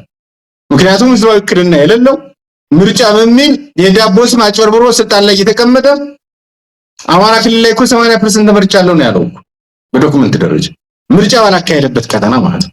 እንደዚህ አይነት ከፍተኛ ሆነ የፖለቲካ ማጭበርበሮች እየተሰሩ የታየበት እየሆነ ያለበት እውነት እንዳለ ግን በግልጽ ማስቀመጥ ያስፈልጋል። አጠቃላይ ግን ከዚህ ከብሔራዊ ምክክር ኮሚሽኑ ከፍተኛ ሆነ አደጋ ይዞ እየመጣ ነው። ይፋ የሆኑት የአዲስ አበባ ጉዳይ ናቸው። ሰዎችን ትኩረት አድርገው እንዲነጋገሩባቸው እያደረጉ ያሉት ይፋ ያልሆነ በርካታ ጉዳይ 8 አጀንዳ። እነዛ 8 አንደኛው ሰው በከፍተኛ ሁኔታ እየተነጋገረበት ያለው ከዚህ ከፌደራል ከተሞች አኳያ የድሬዳዋ ጉዳይ በምን ተወሰነ አሰማ ሰዎች እየተነጋገሩበት አይደለም። አብይ አህመድ ግን ቀደም ብሎ በፓርላማ ብሏል፣ በግልጽ አስቀምጧል። እያንዳንዱ የምናገረው ቃል ፊርማ ነው የሚል ነው። አብይ በፓርላማ ትናንት ኦሮሞ ግማሽ ያስተዳድረዋል፣ ግማሽ ሶማሌ ያስተዳድረዋል እያለ ሲናገር የነበረ ግለሰብ። ስለዚህ ድሬዳዋ ላይ ግጭት ይኖራል ማለት ኢትዮጵያ ውስጥ አዳዲስ ግጭቶች ይፈጠራሉ ከምክክር ኮሚሽኑ መጠናቀቅ በኋላ ሌላ የሚፈጠረው ነገር የለም። የአብይ ፍላጎትም ከዚህ የተለየ አይደለም። አገሪቱን የአናርኪስቶች መናኸሪያ ማድረግ ነው የሚፈልገው። አገሪቱን ማፍረስ ነው የሚፈልገው። አገሪቱ የጦር አውድማ መሆን ነው የሚፈልገው። እሱ እዛው 4 ኪሎ ወይም ደግሞ ወደ በሻሻም ተሰዶም ሊሆን ይችላል ጅማ አባጅፋር ቤተመንግስት ሆኖ ማየት ነው የሚፈልገው። ቲያትር ነው። በጦርነት ውስጥ በሰዎች ደም ላይ እንደ ቲያትር የሚቆጥር ግለሰብ ነው። በነገራችን ላይ ጨካኝ ሲሉ ስለሚወድ ነው ጨካኝ ብለን በስሙ ማንጠራው። ጨካኝ ሲሉ ይወዳለው ብሎ ስለሚናገር ማለት በሰዎች ደም ላይ የጨቀየ ነገር ግን ያን መጨቀየቱ ሲነገረው እኔ እንደዚህ ነኝ ልትፈሩኝ ይገባም ብሎ የራሱን አመራሮች በዛ ጉዳይ ላይ ሊያስፈራራ የሚሞክር እኩይ ግለሰብ ከምክክር ኮሚሽኑ እና ሄሩት እየተቀበሉት ነው። ፕሮፌሰር መስፍን ወደኋላ ሁኔታ ይመስላል መጀመሪያም ታስታውስ ከሆነ መግለጫውን የሰጠችው ሄሩት ሐምሌ 7 2018 ዓ.ም ዛሬም በወሯ መታ ነሐሴ 7 2018 ዓ.ም መግለጫውን የሰጠችው እሷ የዛን ጊዜ የነበሩትን 8 አጀንዳዎች አያውቋቸው ነበርና ፕሮፌሰር መስፍን አለ ከብልጽግና የወረዱ ናቸው 8 አጀንዳዎች ባለፉት 4 ዓመታት የተሰራባቸው ጉዳዮች አይደሉም። አሁንም ይፋ የሚደረገው ሄሩት ገብረስላሴ ይፋ የሚያደርጉት ተመካካሪው ያቆም ፈርማን አበሉን ተቀብሎ ወደ የቤቱ ይባረራል። ከዛ በኋላ በየሚዲያው እየወጣ ቢያንቋርም ማዳምጠው የለም። ብልጽግና ሌላ ስራ ላይ ነው የሚጠመደው። ምርጫውን እኮ ፖለቲካ ሰርተን ሳንጨርስ ሐሳብ ሳንጨርስ እኮ ነው ወደ ምክክር ኮሚሽን ያስገባ። ብልጽግና እንደዚህ ነው። ለዛ ነው ሰዎች አንተ ያስቀመጥከዋል የአይን ግብግቢታችን ረገብግበን ሳንጨርስ ነው ብልጽግና አጀንዳ የሚቀያየረው ያልከው አንድ ጊዜ አለና በዛ ልክ ነው እንቅስቃሴ የሚያደርግ። እንግዲህ ይሄ የመጨረሻው ውሳኔ ተወስኖ የምክክር ኮሚሽኑ 8 አጀንዳዎች ላይ የአዲስ አበባን ጉዳይ ጨምሮ በነገራችን ላይ እዚህ ፕሬዝዳንታዊ ፓርላሜንታሪያዊ የሚባለው ራሱ አብይ አህመድ አንዳንድ ጊዜ ስታስበውም የሚፈልገውን ነገር ለማስፈጸም የቱን ያህል ርቀት እንደሚሄድ ነው።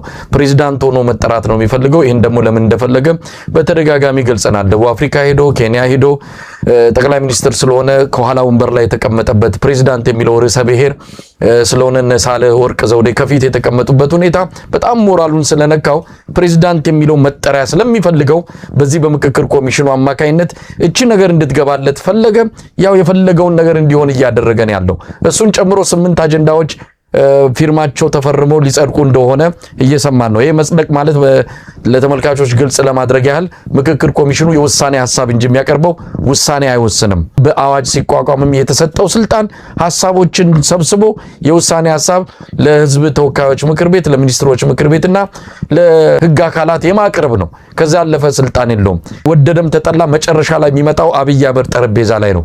አብይ አህመድ የሚፈልገውን እያጸደቀ የሚፈልገውን እየሰረዘ ነገ ከነገ ወዲያ በምክክር ኮሚሽኑ ስም የወጡ የኢትዮጵያ ሕዝብ ውሳኔዎች በሚል ሊያጸድቅ ይችላል። እሱ እንዳለ ሆኖ ነገር ግን እዚህ ወቅት ላይ በጣም የታሪክ መታጠፊያ ላይ ነው ያለነው። ማን ምን ነበረ ተብሎ የሚመዘንበት የሚፈረድበት ወቅት ላይ ነው ያለነው። እነዚህ አሽከር የምንላቸው ምንጣፍ ጎታቾች ሳይቀርም እነዚህም ጭምር ዛሬ ታሪካዊ ውሳኔ ያሳልፉ ዘንድ ይጠበቃሉ። እነ ኢዜማ፣ እነ አብን፣ ሌሎችም አብይ አህመድ በዚህ በምክክር ኮሚሽኑ ስም የሚፈልገውን አጀንዳ የአንድ ጠባብ ቡድንን ፍላጎት ለማስፈጸም እነዚህ አካላት ተባባሪ የሚሆኑ ከሆነ በታሪክ ተጠያቂ ናቸው። ስለዚህ ጊዜው ዛሬ ሳይሆን አሁን ነው። አሁን ላይ ከዚህ ምክክር ኮሚሽን ሂደት መውጣት አለባቸው።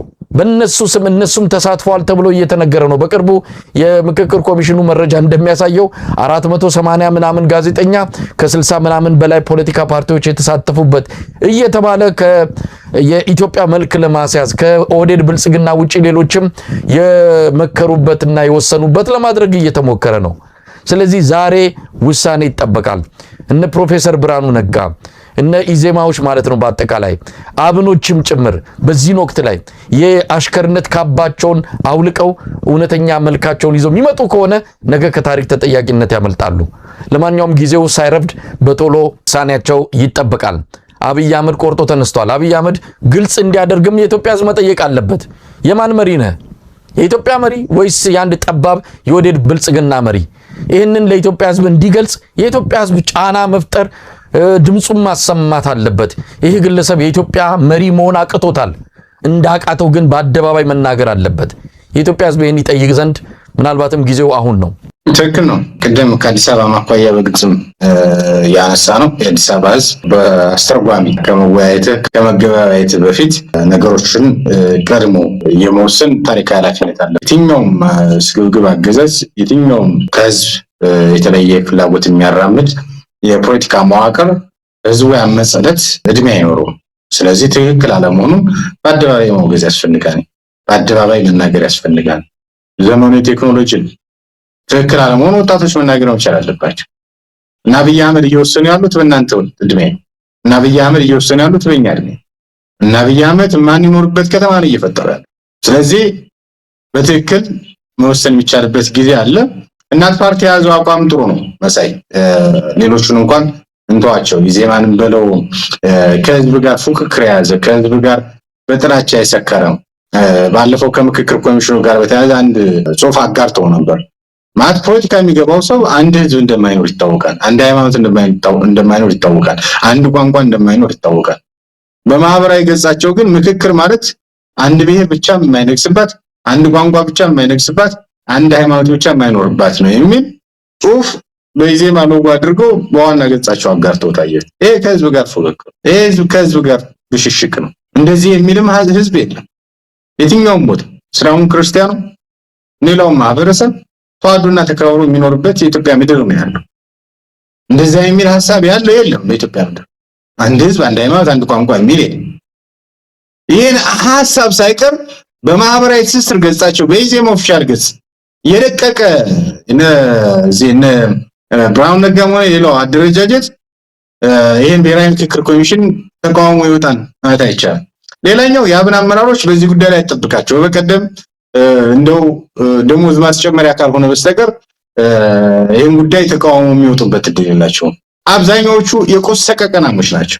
ከህዝባቸው በተቃራኒ የቆሙበት የቁስ ሰቀቀናቸው አሸንፏቸው እንጂ ህዝባቸው ሳይበደል ቀርቶ ሳይገፋ ቀርቶ የድሮን አረር ሳይሳርፍበት ቀርቶ አይደል። ከትናንቱ በባሰ ከሰሜኑ ጦርነት በባሰ ዛሬ ባለፉት 3 ዓመታት ከፍተኛ ኪሳራ ደርሶበት ትናንት ከብልጽግና ስር እያለ መሳሪያ አንግቦ በየግንባሩ ሲዘምት የነበረው የነጋሻው መርሻ የሱፍ ጣሂር የሱፍ ጣሂር የነበለጠ ሞላ ቡድን ዛሬ የተለየ ነገር አግኝቷል።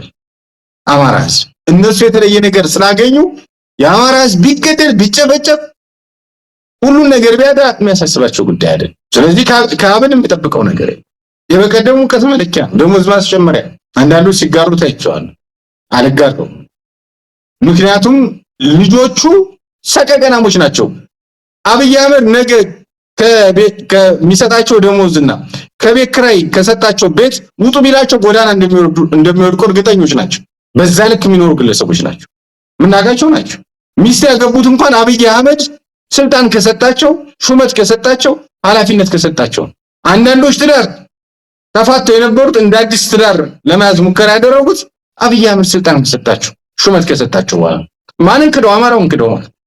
ስለዚህ ከነዚህ ሰዎች የምንጠብቀው ነገር ጎዳና ከመውደቅ ይሻላል እኮ ህዝብን አሳልፈ ከመስጠት።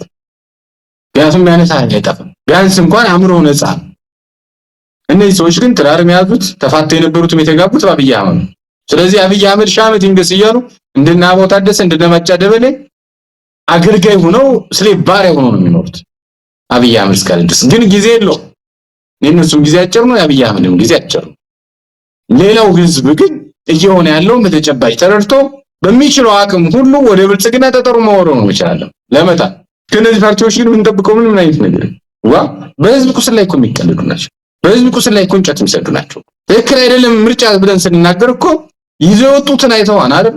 ዱላና በትር ቢያገኙን እኮ ይገሉናል። ለብልጽግና ወግነው በኋላ አብይ አህመድ መጣና አይ የኔ ፓርቲ አመራሮች ራሳችን ሆነን እንወዳደር ሲሉ እንደዛ አይሆንም 15% ለነሱ ሰጥተን አጠቃላይ ዲሞክራሲ እናስመስለዋለን ብሎ ግን አከሸፈባቸውና እንደዛ ነው የሆነው። ሙልጌታ እንግዲህ ሂደቱን በቅርበት የምንከታተለው ነው። የአማራ ፋኖ ብሔራዊ ንቅናቄ አፋብን የህዝብ ግንኙነት ክፍል ኃላፊ አርበኛ አስረስ ማረ ዳምጤ እንዳለው የአዲስ አበባው ቲያትር ብዙም ቁም ነገር ሊሰጠው የሚገባ አይደለም፣ የኢትዮጵያ ህዝብም እየተከታተለው አይደለም የሚልም ነገር ያው እኔም አንተም ባለን መረጃ የኢትዮጵያ ህዝብ ጉዳይም አላለው። ስንት ችግር አለበት፣ ስንት መከራ አለበት። የአብይ አህመድን ተውኔት ለመከታተል ጊዜም የለው። ቁርስ በልቶ ምሳ ስለመኖሩ እርግጠኛ ያልሆነ እራት እንደሚያገኝ ምንም ዋስትና የሌለው ህዝብ የአብይ አህመድን ተውኔት ቁጭ ብሎ በቴሌቪዥን የሚከታተልበት ምንም አይነት ምድራዊ ምክንያት የለውም። ስለዚህ እየተከታተሉ አይደለም። ከቪዲዮዎቹ ከሚከታተላቸው ሰዎች ከእይታዎቹም ቁጥር መረዳት እንችላለን። ሰው እያያቸው አይደለም።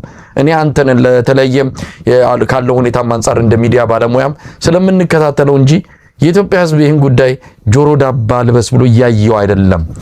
ነገር ግን ጊዜ እየጠበቀ ነው። ምናልባትም ያ ጊዜ እየመጣ ነው። መረጃዎችን እንደምናየው ከሆነ በጣም የከፋው ነገር እየመጣ ነው። አብይ አህመድ እጁን ወደ ኋላ ታስሮ የገባበት የማክሮ ኢኮኖሚ ፖሊሲ አይኤምኤፍ ያስገደዳቸው የተለያዩ ግዴታዎቹ አሁን ኢትዮጵያን ህዝብ ዋጋ እያስከፈለ ነው። ምናልባትም ከመስከረም ወር ጀምሮ ልናይ የምንችለው ነገር በጣም ከባድ ነው። እንደምንሰማው ከሆነ ከ70% በላይ የመንግስት ሰራተኛ ሊባረር ይችላል። ምክንያቱም የመንግስት ሰራተኛ ደሞዝ ዝም ብሎ የሚቀበለው መንግስት አምራች ባልሆነበት ግብር በደንብ ባልተሰበሰበበት ሁኔታ ዝም ብሎ ደሞዝ እየከፈለ ነው።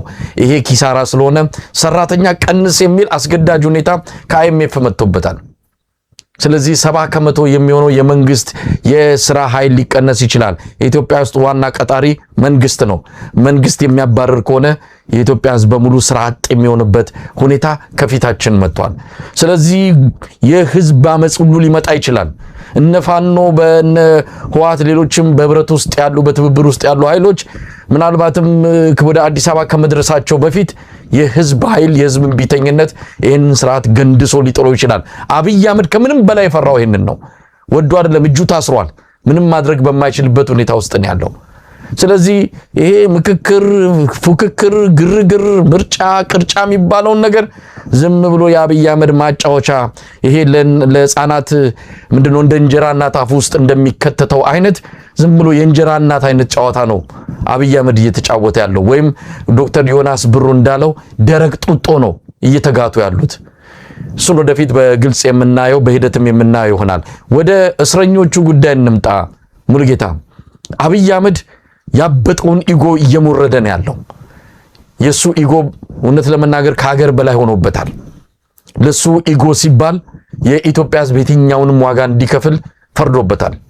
በስር ላይ የሚገኙ ምንም ባላጠፉበት ሁኔታ ለአብይ አህመድ ሀገር የማጥፋት ፕሮጀክት እምብኝ ስላሉ ብቻ ወደ እስር ቤት የተወረወሩ የአማራ ተወላጅ ጋዜጠኞች፣ አክቲቪስቶች፣ የህግ ባለሙያዎች፣ ባለሀብቶች፣ ፖለቲከኞች በይቅርታ እንዲወጡ አብይ አህመድ እያስገደደን ያለው። ከፊሉ ፈርሟል፣ ከፊሉ አልፈረመም። ያልፈረሙት ወገኖች ላይ ከፍተኛ ጫና እየተደረገ ነው። አሁን ካሉበት ቤት እንዲለዩ ተደርገዋል። የደህንነት ኃይሎች ተሰማርተውባቸዋል። የፈረሙትን የነሱን ጓደኞች ይዘው እያስጨነቋቸው ነው ያሉት። አሁን ደግሞ ያልፈረሙ ወገኖች ቤተሰቦች ጋር ቤት ለቤት በመሄድ እንዲፈቱ ከፈለጋችሁ ቤተሰቦቻችሁ ላይ የታሰሩት ላይ ተጽዕኖ ፍጠሩ የሚል የደህንነቶች ጫና በከፍተኛ ደረጃ እየመጣ ይገኛል። በብልጽግና በኩል በኦህዴድ ብልጽግና በኩል እነዚህ ያልፈረሙትን በምንም ይሁን በሰቆቃም በማስፈራራትም በመግረፍም ወፌላላ እንዲሁም በርበሬ በማጠን ሌሎች ነገሮችንም በማንጠልጠል ጭምር እንዲያምኑና እንዲፈርሙ አድርጉ ተብለዋል። አዲሱ ዓመት ከመምጣቱ በፊት እነዚህ ያልፈረሙትን ለማስፈራራት ከፍተኛ የሆነ ኃላፊነት የተሰጣቸው የብልጽግና ሰዎች ወደ እስር ቤት በተደጋጋሚ እየተመላለሱ ነው። ይህንን በኃላፊነት እየመራ ያለው የኢትዮጵያ የሰብአዊ መብቶች ኮሚሽን ኮሚሽነር ብርሃኑ አዴሎ እንደሆነም መረጃዎች ያመለክታሉ። አልፈርምም ያሉት ጋዜጠኞች በአቋማቸው ጸንተዋል። በመቃብራችን ላይ ታደርጉታላችሁ እንጂ አናደርገውም ብለው አቋማቸውን ግልጽ አድርገው አስቀምጠዋል። ሙሉጌታ ምን ማለት ይቻላል በዚህ ላይ? እስር ቤት ያሉት ጓደኞቻችን አንዳንዶች ወንድሞቻችን፣ አንዳንዶች እህቶቻችን ናቸው። እንዳጋጣሚ ሆኖ አብዛኞቹ ከሚባሉት ጋር በአንድ ሌላ መንገድ በጋራ ስንሰራ የነበርነን መሳይ እንዳጋጣሚ ሆኖ ከ54 ተከሳሾቹ መካከል አንዱ ነኝ። እዛ ውስጥ ቢሆን ሙሉጌታ ፈርሞ አልፈረመም ከሚባሉት ውስጥ ማለት ነው። ዛሬም ክሱ አብሮ እየሄደ ስለሆነ ማለት ነው። እና እንግዲህ በተለይ የመገናኛ ብዙሃን ባለሙያዎቹ ጎበዝ ሲሳይ፣ መስከረም አበራ፣ ዳዊት በጋሻው፣ አባይ ዞሩ፣ ገነት አስማማው ሰነዱን ሙሉ ሙሉ አንቀበልም ብለዋል። እንደው ከጋዜጠኞች አኳያ በግልጽ ማስቀመጥ ስላለብንና ሰነዱ ምንድን ነው የሚለው አማራ ክልል ላይ የተጀመረውን ጦርነት እኛን ያስነሳ ነው። ብልጽግና ሙሉ በሙሉ በሚባል ደረጃ እጁ የለበትም የሚል አንቀጽ አለው። ከዛ በተጨማሪ ደግሞ በቀጣይ ወተን የሆነ ነገር ብናደርግ መንግስት የፈለገውን እርምጃ ይውሰድ የሚልም አንቀጽ ተካቶበታል ተብሏል። ስለዚህ መንግስት እንቅስቃሴያቸው ካለማረው የፈለገውን እርምጃ ግድያን ጨምሮ ቢወስድ የፈለገው እርምጃ ያ ነው። ስለዚህ ቢወስድ መንግስት ተጠያቂ አይደለም፣ በፈረሙት መልኩ ነው የገደልኳቸው ነው ማለት ነው። እንግዲህ ሌላም እንግዲህ መሰል አንቀጾች ተካተውበታል። ዋነኛው ግን ታርጌት መደረግ ያለበት አማራ ክልል ላይ ያለውን ጦርነት የጀመረው ብልጽግና ነው። በወቅቱ ሲገቡ ብርሃኑ ጁላ 15 ቀን ነው የሚፈጅብን አይደለም መሳሪያቸውን ቀበቷቸውን አስወልቃለን ብለው የተናገሩትን ረስተው የኢትዮጵያ ሰብአዊ መብት ኮሚሽን የሚባል ከፍተኛ ጫና ይደረግበት ነበር ዶክተር ዳንኤል በተቋሙ በነበረበት ጊዜ ውስጥ። ምክንያቱም ተከታታይ የሆኑ ጥቃቶችን ሲያጋልጥ የነበረው የአማራ ግድያ ነው ሲያጋልጥ የነበረው እና ይሄ ነፍጠኛ ይሉት ነበረ አንዳንድ ጽንፈኛ አክቲቪስቶች እና ሙሉ ሙሉ ወደ ተሸጠ። ይሄ ተቋም አንድ ጋዜጠኛን ሄዶ አማራ ክልል ላይ የተፈጠረው ነገር የኔን ኃላፊነት መውሰድ ያለብኝ ብለህ ፈርም፣ አንድ የምክር ቤትን አባል ሄደህ ፈርም የሚል ጫና ነው እያደረገ ያለው። እንግዲህ ነሐሴ 5 ጀምሮ የፈረሙ አሉ የሚል ነው። የዚህ የመፈረምና ለመፈረሙን ጉዳይ አንዳንዶች ኮምፕሮማይዝ ለማድረግ ሙከራ ሲያደርጉ አይቻለው ማህበራዊ ሚዲያ ላይ። አንደኛ በታሪክ ላይ መዘባበት ነው። ለምሳሌ ውጭ ያለ ሰው ይሄን ጫና ስላደረገባችሁ ወይም ደግሞ እንደዚህ ስለተናገሩ አለመፈረማችሁን አጣቁሙ የሚሉ የብልጽግና ስልጣይ ደጋፊዎች አሉ። ታሪክ ነው እየፈረሙት ያለው። አማራ ክልል ላይ ጦርነቱን የጀመረው ብልጽግና ይሄን መላው አማራ ያውቀዋል። ስለዚህ ከዚህ የተቃረነ እንቅስቃሴ ካደረክ ባለፉት 3 ዓመታት የከፈልከው ዋጋ ከዛ ፊት ስታደርገው የነበረው የፖለቲካ ኪር ሙሉ ለሙሉ ገደል ይገባል። ምክንያቱም ዛሬ ፈርሞ አልፈረመም ብለን እንትና ፈርሞ አልፈረመም ከሊት ፈርማለች አልፈረመች በሚል ብንከራከርም በመፈረምና ባለመፈረም ቢቢሲ አማርኛ እኮ ዛሬ ዘገባ ይዞ ወጣ። ታሳሪዎቹ የፈረሙት ለብቻ ያልፈረሙት ለብቻ ክፍል ተመድቦላቸዋል። ያልፈረሙት ላይ ጫና እየተደረገባቸው ነው የሚል መረጃ ወጥቷል። ይሄ እውነት ነው፣ ምንም መቀየር የማይቻልበት እውነት ማለት ነው። ብልጽግና ማምሻ ዕድሜ ላይ ነው ያለው። ከዛ በተጨማሪ አንተ የብልጽግናን ጦርነት አላስነሳው። ሜቢ ጋዜጠኛ ሆነ አጠቃላይ መረጃዎችን አጋርተ ሊሆን ይችላል። ፖለቲከኛ ሆነ የብልጽግናን አገዛዝ ተሟግተ ሊሆን ይችላል። ግን አማራው ላይ የተኮሰው የአብይ አህመድ አገዛዝ እንጂ አማራው አብይ አህመድ ላይ ተኮሰ። አብይ አህመድ በኢትዮጵያ ሰብአዊ መብት ኮሚሽን አማካኝነት ይችን ዶክመንት ለምንድን ነው ማዘጋጀት የፈለገው? ዋና አደራዳሪ እነ ብርሃኑ የኢትዮጵያ ሰብአዊ መብት ኮሚሽነሩ ለምን ሆኑ? ነገ ዲፕሎማሲ ጫና ለማምጣት በአማራው ላይ ነገ እኔ ነፃና ገለልተኛ ነኝ ተኩሶብኝ ነው እንጂ ተኮስኩት እኔ አማራዎች ላይ አልተኩስም ነበር የሚል ፖለቲካ ለመስራት ነው። ስለዚህ አብይ አህመድ በተጨማለቀበት እንቅስቃሴ ውስጥ አንተ ማን ስለሆንክ ነው የአብይ አህመድን እጅ አንተ ጲላጦስ ነህ እኛ ነን የሚል ፖለቲካ ለመስራት የምትዳዳው? ይሄ እኮ ነውር ነው በነገራችን ላይ መሰለኝ። አደገኛም በእነሱ ጫማ ሆናችሁ አስቡት የሚሉት ባለፉት ዓመታት በተገደሉት እናቶችና ወንድሞቻችን ጫማ ላይ ሆናችሁ አስቡት ማለት እንፈልጋለን። ዋልት ቀዳ እየሄደች በተገደለችው እናት አንድ ሕፃን ልጅ እናቱ ሙታ ጡት እየጠባ በጥይት ተገላ ምስል ሲሽከረከር ነበራል። የነዚህ ልጆች እናትስ ወደ ሆስፒታል እየሄደች በተገደለችው እናት ቃሬዛ ላይ ያለች በአምቡላንስ እንኳን አይደለም በሆሳንሳ እየሄደች እነዚህ ጫማዎች ላይ ሆኜ ነው የማሳፈል የብልጽግናን ጦርነት የብልጽግናን እልቂት ለማጠብ እጁን ፊርማውን ያኖረ ይሄ ከኔ ወገን አይደለም። በግልጽ ማስቀምጠው በእነሱ መዝገብ ውስጥ ነው ያለሁት። ከ54ቱ መካከል ነኝ። እዚህ ውስጥ ጀምራን ተብሎ ቢጠየቅ አትጀምር ነው። ምክንያቱም አልጀምር ነው የተነሳበትን እኮ ዓለም አቀፍ ተቋማት ዘግበውታል። የተጀመረው የአማራ ልዩ ኃይልን አፈርሳለሁ ሲል ከዛ በፊት የነበሩት ግፎች እነ ሽመልስ አብዲሳ በደብረ ማርቆስ፣ በባህር ዳር፣ በጎንደር፣ በደብረ ታቦር፣ በወልዲያ፣ በደሴ፣ በደብረ ብርሃን ሰላማዊ ሰልፍ ስናደርግ በቃን ስንል እኮ ተዋቸው እነዚህ በቃን ከማለት የዘለለ ሚና የላቸው ያልቅሱ ሶፍት እናቀብላቸዋለን ነው የተባለው። ያም ተውሎ ልዩ ኃይልን አታፍርሱት ነው ያለው። መንገድ ነው የተዘረጋው። ብልጽግና ግን ምን አባታቸው ያመጣሉ? በ3 ሳምንት ውስጥ በ21 ቀን ውስጥ ህግ አስፈታለሁ ሱሪ ያስፈታለሁ ነው የገባው። በዛ ሂደት ነው ወጣቶች መሬት ለመሬት ተስበው ዛሬ የታጠቁትን መሳሪያ የታጠቁት። ይሄን እያደረገ ያለው ብልጽግና ለራሱ እንዲመቸው አድርገው በዚህ ምክክር ኮሚሽን ይላል፣ በዚህኛው የኢትዮጵያ ሰብአዊ መብት ኮሚሽን ንቆ ደግሞ ይሄን ያደርጋል። ነገ ለነጮቹ ይዞት የሚቀርበው ይኸው አማራ ጋር እኮ እኔ እንትን እንዳላልኩ የአማራ ተወካዮች የሚሏቸው የሚጮሁላቸው እነሱ ተፈራርመው ይኸው ዶክመንቱ የፈረሙበት እነሱ ወጥተዋል ነው ያዩአቸው። አይ እንደዚህ አይደለም ያልነው ቢል እርምጃ ይወስድበታል። ምን ብሏል? የተለየ እርምጃ ካራመዱ እርምጃ ወሰድ ብሎ ፈረሙ። በነገራችን ላይ ሙሉጌታ የዓለም አቀፉ ማህበረሰብም እንዲህ በአብይ አህመድ እንዲህ አይነት ጅላጅል ውሳኔ የሚታለል ወይም ደግሞ የሚወናበድ አይደለም። ያውቁታል እያንዳንዷን ነገር። ይሄ ነገር እንዴት እንደመጣ ያውቁታል። አብይ አህመድ ራሱን ነው የሚያታልለው፣ ራሱን ነው የሚያጃጅለው፣ ራሱን ነው እየዋሸ ራሱ እያመነ ኢትዮጵያንም መከራ ውስጥ ከቶ በመጨረሻም አጓጉል የሆነ ፍጻሜው እንዲሆን እያደረገ ያለው። እዚህ ላይ አንድ ነገር እንደው ማስታወሻ አድርገን ሌላም አጀንዳ ስላለን ባጭሩ ለማስቀመጥ ያህል ነው።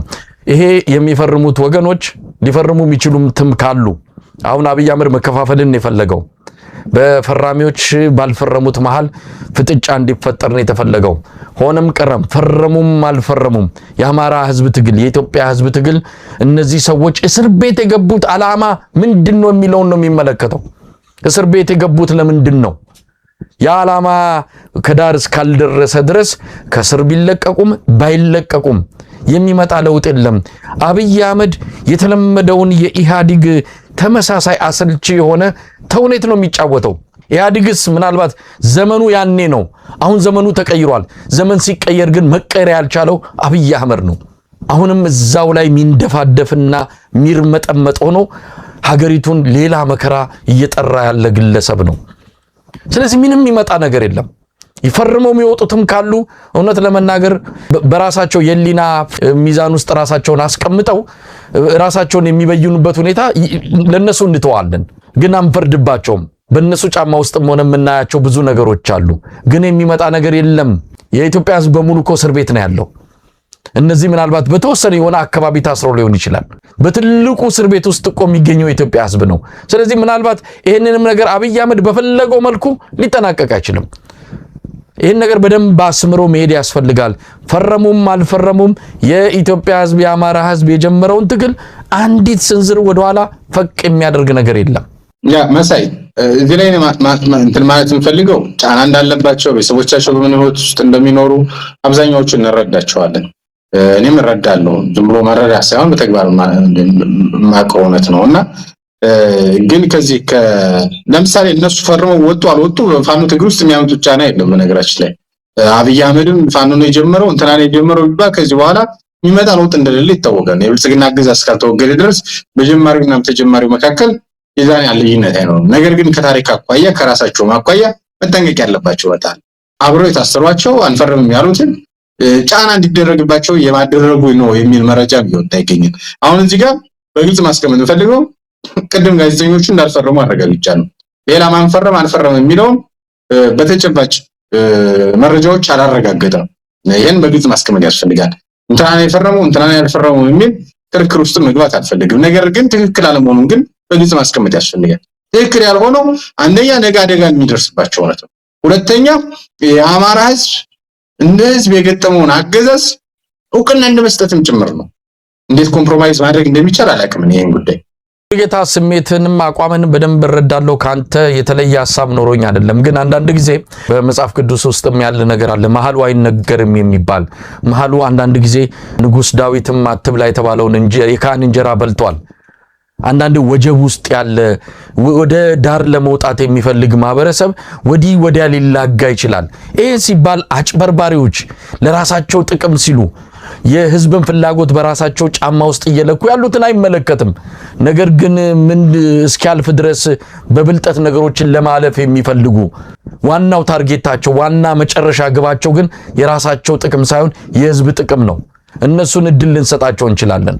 ነገር ግን ከዛ ውጪ በአጭበርባሪነት የራስን ጥቅም በማስቀደም ከህዝብ ፍላጎት በላይ የራስን ጥቅም የሚያስቀድሙ ካሉ እነሱ እውነት ለመናገር ከህዝብ ፍላጎት ከሀገር ጥቅም አንፃር ፈጽሞ የምንደራደራቸው አይደሉም። ይሄ ነገር በደንብ መለየት ያስፈልጋል። አብይ አህመድ አደገኛ ነገር ነው ይዘው የመጣው። ከፋፍሏቸዋል ለሁለት። እነዛ በዛ በኩል ያሉትም የተወሰኑትን እናውቃለን ምን እያደረጉ እንዳሉ ከአገዛዙ ደህንነት ተቋማት ጋር ከዚህ ከብራኑ አዴሎ ጋር ሆነው የሚያደርጉትን ነገር ነገ ታሪክ ያወጣዋል። አሁን ዛሬ በስም ጠቅሰን ልንናገር ሞራላችንና የኢትዮጵያዊ እሴታችን ይከለክለናል።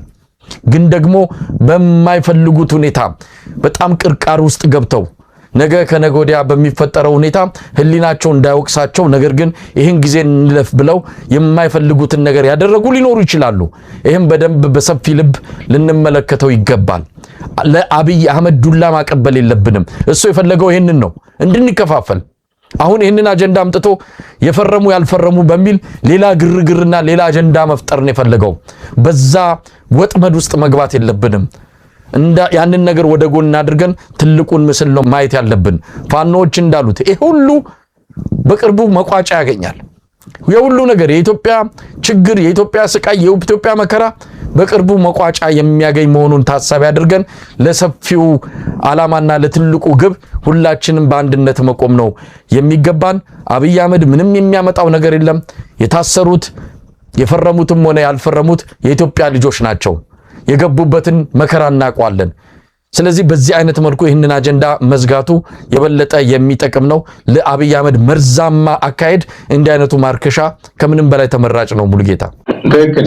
ነባራዊ ሁኔታውን ገምግመው ትክክለኛ ውሳኔ ይወስናሉ የሚል እምነት አለኝ።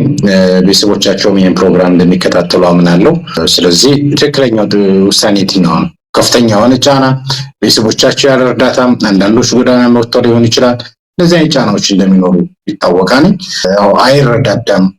በአንድ በሌላ መንገድ ማን ውስጥ እንዳለ አይታወቅም። ከ300 በላይ እስረኛ ነው ያለው። ለሁሉም መድረስ የማይቻልበት ሁኔታ አለ። የተቋማት እጥረት አለ። ተቋማቱ ሊኖሩ እያንዳንዱ ቤተሰብ መዝግቦ ለእያንዳንዱ ቤተሰብ መድረስ የሚቻልበትን አማራጭና መንገድ መዘጋት የሚቻልበትን መንገድ ነበረ። ያን አልተሰራም። አብዛኛዎቹ ተቋማት ባለፉት ዓመታት በተለይ ከአማራው አኳያ ሲፈርሱ ሲሰሩ የኖሩ ናቸው። በቀጣይ እንደዚህ አይነት ነገሮች አይፈጠሩም ተብሎ ይታመናል። ጠንካራ የሆነ መንግስት ሲኖር፣ ጠንካራ የሆነ ሲቪክ አደረጃጀት ይኖራል። ደካማ የሆነ መንግስት ሲኖር ግን እነዛን ጠንካራ የሚባሉ ሲቪክ ተቋማትን እየወሰደ ያማክናቸዋል። ልክ እንደ ብአዴን አይነት እና እንደዚህ አይነት ነገሮች ተፈጥረዋል። እንግዲህ በቀጣይ ቀናት ደግሞ ያሉትን ሁኔታ አይተን መረጃዎችን እናጋራለን። ሙሉጌታ ካለን ጊዜ አንፃር ባጭሩ ሁለት ነገሮችን አንስተን ዝግጅታችን እናበቃለን። በጉራጌ ዞን አበሸጌ ወረዳ የተገደሉ የአማራ ተወላጆችን በተመለከተ የማዕከላዊ ኢትዮጵያ የሰላምና ደህንነት ቢሮ ኃላፊ መግለጫ ሰጥተዋል። ሽፍቶች፣ ዘራፊዎች ብሏቸዋል። ሽፍታ የሚለው አሁን የአማራ ተወላጆችን የመግደያ ኮድ ሆኖ እየመጣ ነው የሚገኘው። እውነት ለመናገር በጣም አሳዛኝ ነገሮች ናቸው ኢትዮጵያ ውስጥ እየሆኑ የሚገኙት። ኢትዮጵያ ላይ የአማራ ተወላጆች በተገኙበት ባሉበት በማንኛውም ሁኔታ እድሜያቸው ለአቅመ አዳም የደረሰ ወጣቶችን፣ አዛውንቶችን እያደኑ መግደል የአገዛዙ ትልቁ ተልዕኮ ሆኖ እየተካሄደ ይገኛል። ይህንን ማድበስበሻ የሆነ ዘራፊዎች ናቸው በአካባቢው ሰላም ለማደፍረስ የሚንቀሳቀሱ ቡድኖች ላይ የተወሰደ እርምጃ ነው ብሏል። ዘራፊም ቢሆኑ ሌላም ወንጀል ከሰሩ በአግባቡ በሕግ የሚታዩበት እንጂ በጥይት ተደብድበው ጭንቅላታቸውን እንዲገደሉ በግፍ ለዛውም ከ3 ቀን በኋላ አስክሬናቸው እንዲሰጥ የተደረገበትና አውሬ እንዲበላቸው የተደረገበት የጭካኔ እርምጃ በምንም መልኩ ትክክለኛ ተደርጎ ሊወሰድ አይችልም። ለማንኛውም ይህንን ጉዳይ እንዴት ትመለከተዋለህ? የአበሽጌው ዜና ሆኖ ስለወጣ ነው ከፍተኛ ትኩረት ያገኙ። ከዛ ባለፈም ዜና ሆኖ ስለወጣ ተመስገን የሚባለው እንደዚሁ የወረዳውን የዞን አስተዳዳሪ መግለጫ እስከመስጠት የደረሰውና በመግለጫቸውም በግልጽ እንዳስቀመጡት ሽፍታ ስለሆኑ ከአማራ ክልል ስለመጡ እዛ አካባቢ ላይ ከከምባታ ጋር፣ ከኦሮሞ ጋር፣ ከጉራጌ ጋር እነዚህ 3 ልጆች እንግዲህ አንድ ጊዜ ፋኖ ይሆናሉ፣ አንድ ጊዜ ሽፍታ ይሆናሉ፣ አንድ ጊዜ ከከምባታ ጋር ይጣላሉ፣ አንድ ጊዜ ከኦሮሞ ጋር ይጣላሉ፣ አንድ ጊዜ ከጉራጌ ጋር ያጣሏቸዋል። ለእነዚህ 3 ሰዎች ነው መግለጫ የተሰጠው። ግን አጠቃላይ የፖለቲካ ፍላጎቱ ምንድነው? የቡድኑ ፍላጎት ምንድነው? እዛ ቀጠና ላይ በተለይ የሶዶ ጉራጌ የሚለውን ኦሮሞ ነኝ ካላላችሁ በስተቀር መታወቂያ አንሰጥም እያሉ እንደሚያስሯቸው ይታወቃል። ዛሬም ድረስ እንደታረቀኝ የሚባሉ የጉራጌ ተወላጆች ታስረው እንዳሉ ይታወቃል። አጠቃላይ በተለይ ያን ቀጠናውን ሙሉ ለሙሉ ኦህዴድ ብልጽግና ለመስርቀት 724 እንደሚሰራበት ይታወቃል። እንግዲህ እዛ ቀጠና ላይ ያሉ በርካታ አማራዎች ከፍተኛ ግፍ እንደሚፈጽምባቸው፣ በደል እንደሚፈጽምባቸው፣ ሱቅና ንብረታቸው እንደተወረሰባቸው ከዚህ በፊት ተከታታይ የሆኑ መረጃዎች ሲወጡ የነበረበት ሁኔታ አለ። የሰሞኑ የተለየ የሚያደርገው ዜና ሆኖ ስለወጣ ሌሎች ሚዲያዎች ስለተቀባበሉት ነው። ይህን በግልጽ ማስቀመጥ ያስፈልጋል። ዋናውና ተጨባጭ መረጃው ግን አዲስ ያወጡልን ስም ነው። ሽፍታ ናቸው። ሽፍታ ሆኖ ስላገኘ ናቸው ገደል ናቸው። እንግዲህ በአደባባይ የተገደሉ ተይዘው ከሆነ ወደ ፍርድ ቤት መቅረብ ያለባቸው ያለምንም ሕግና ነባራዊ ሁኔታ እንደተገደሉ ማረጋገጫ ሰጥተዋል ማለት ነው። ይህን በግልጽ ማስቀመጥ ያስፈልጋል። ያለምንም ሕግና ሌሎች ጉዳዮች ሳይያዝ አማራ በመሆናቸው ብቻ ተገድለዋል። ትናንት ናዚዎች አይሁዶችን ሲጨፈጭፏቸው ስም አውጥተውላቸው ነበር። ትናንት የወጡት ጽንፈኛ ታጣቂዎች ቱትሲዎችን ሲገድሏቸው ስም አውጥተውላቸው ነበር። ዛሬ የኦህዴድ ብልጽግና አማራዎችን ሲገድል ትናንት ጽንፈኛ እያለ በአማራ ክልል ይገድል ነበር። ዛሬ በኦሮሞ ክልል ደግሞ ማዕከላዊ ኢትዮጵያ ክልል፣ በሌሎችም ክልል ደግሞ ሽፍታ ናችሁ እያለ እየገደለ እንዳለ በግልጽ ማስቀመጥ ያስፈልጋል። ስለዚህ ለአድማጭ ተመልካቾቻችን በግልጽ ማስቀመጥ የሚያስፈልገው ተከታታይ የሆኑ ጥቃቶች እዛ ቀጠና ላይ ያሉ በአማራው ብቻ ሳይሆን በጉራጌ ማህበረሰብ ላይ ኦሮሞንን ብላችሁ ፈርሙ እየተባሉ እዛ መታወቂያ እንሰጣችኋለን እየተባሉ በተለይ ሶዶ ጉራጌዎች ይሄ ግልጽ የሚታወቅ መረጃ እየተከራከሩበት ያለ ጉዳይ።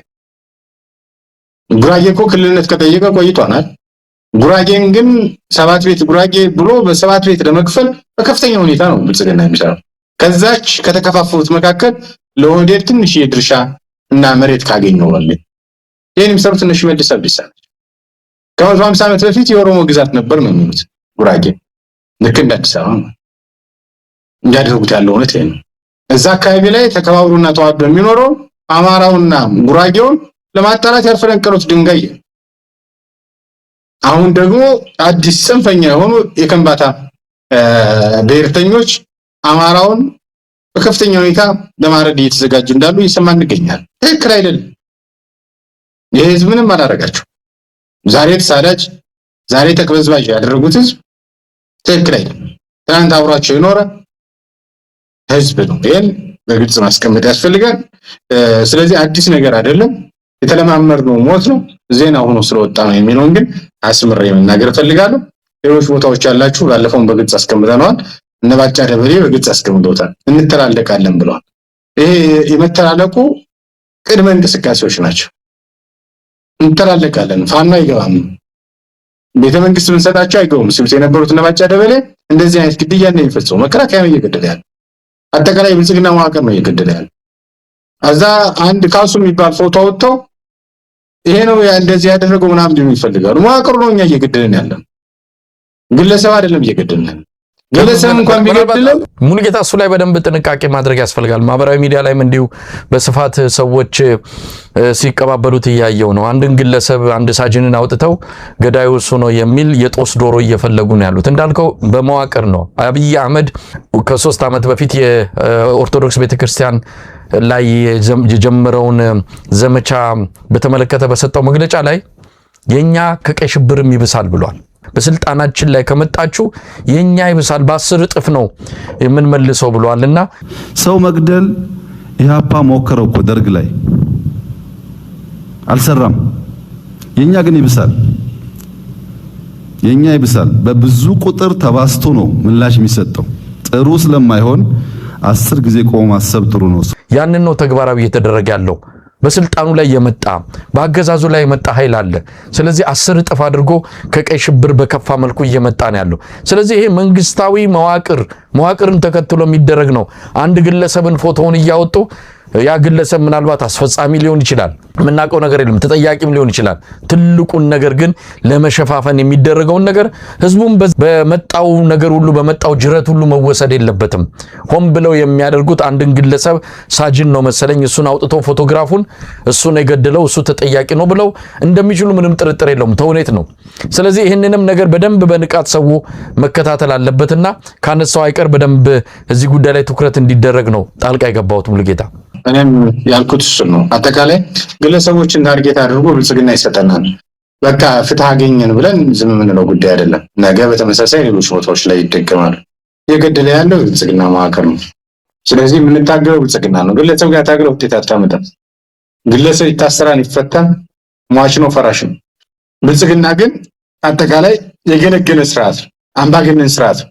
ገዳይ ስርዓት ነው። ለዛ ነው አንደኛው ኬንያ አንደኛ አዲስ አበባ ሌላኛው ደግሞ የሆነ ቦታ ሆኖ ተመሳሳይ ወሬ የሚያወሩት መዋቅር ስለሆነ ከዚያው ጋር ተያይዞ ባጫ ደበሌን በግልጽ እንዳስቀምጠው በስልጣናችን ከመጣችሁ እንተላለቃለን ባለው በግልጽ አስቀምጠናል። ስለዚህ የሪቂቱ መጀመሪያ እንደሆነ በግልጽ ማስቀመጥ ያስፈልጋል። ሙሉጌታ በጣም አመሰግናለሁ። እንግዲህ ብዙ ነገሮችን አነሳን፣ ብዙ ነገሮችን ተዋየን፣ ወቅታዊ ነገሮችን አነሳን። ለነበረን ቆይታ ምስጋናዬን አቀርባለሁ በአንከር ሚዲያ ታዳሚዎች ስም። አመሰግናለሁ። መሳይ ያደረክራለሁ ድረትም ከልብ ነው ማመሰግን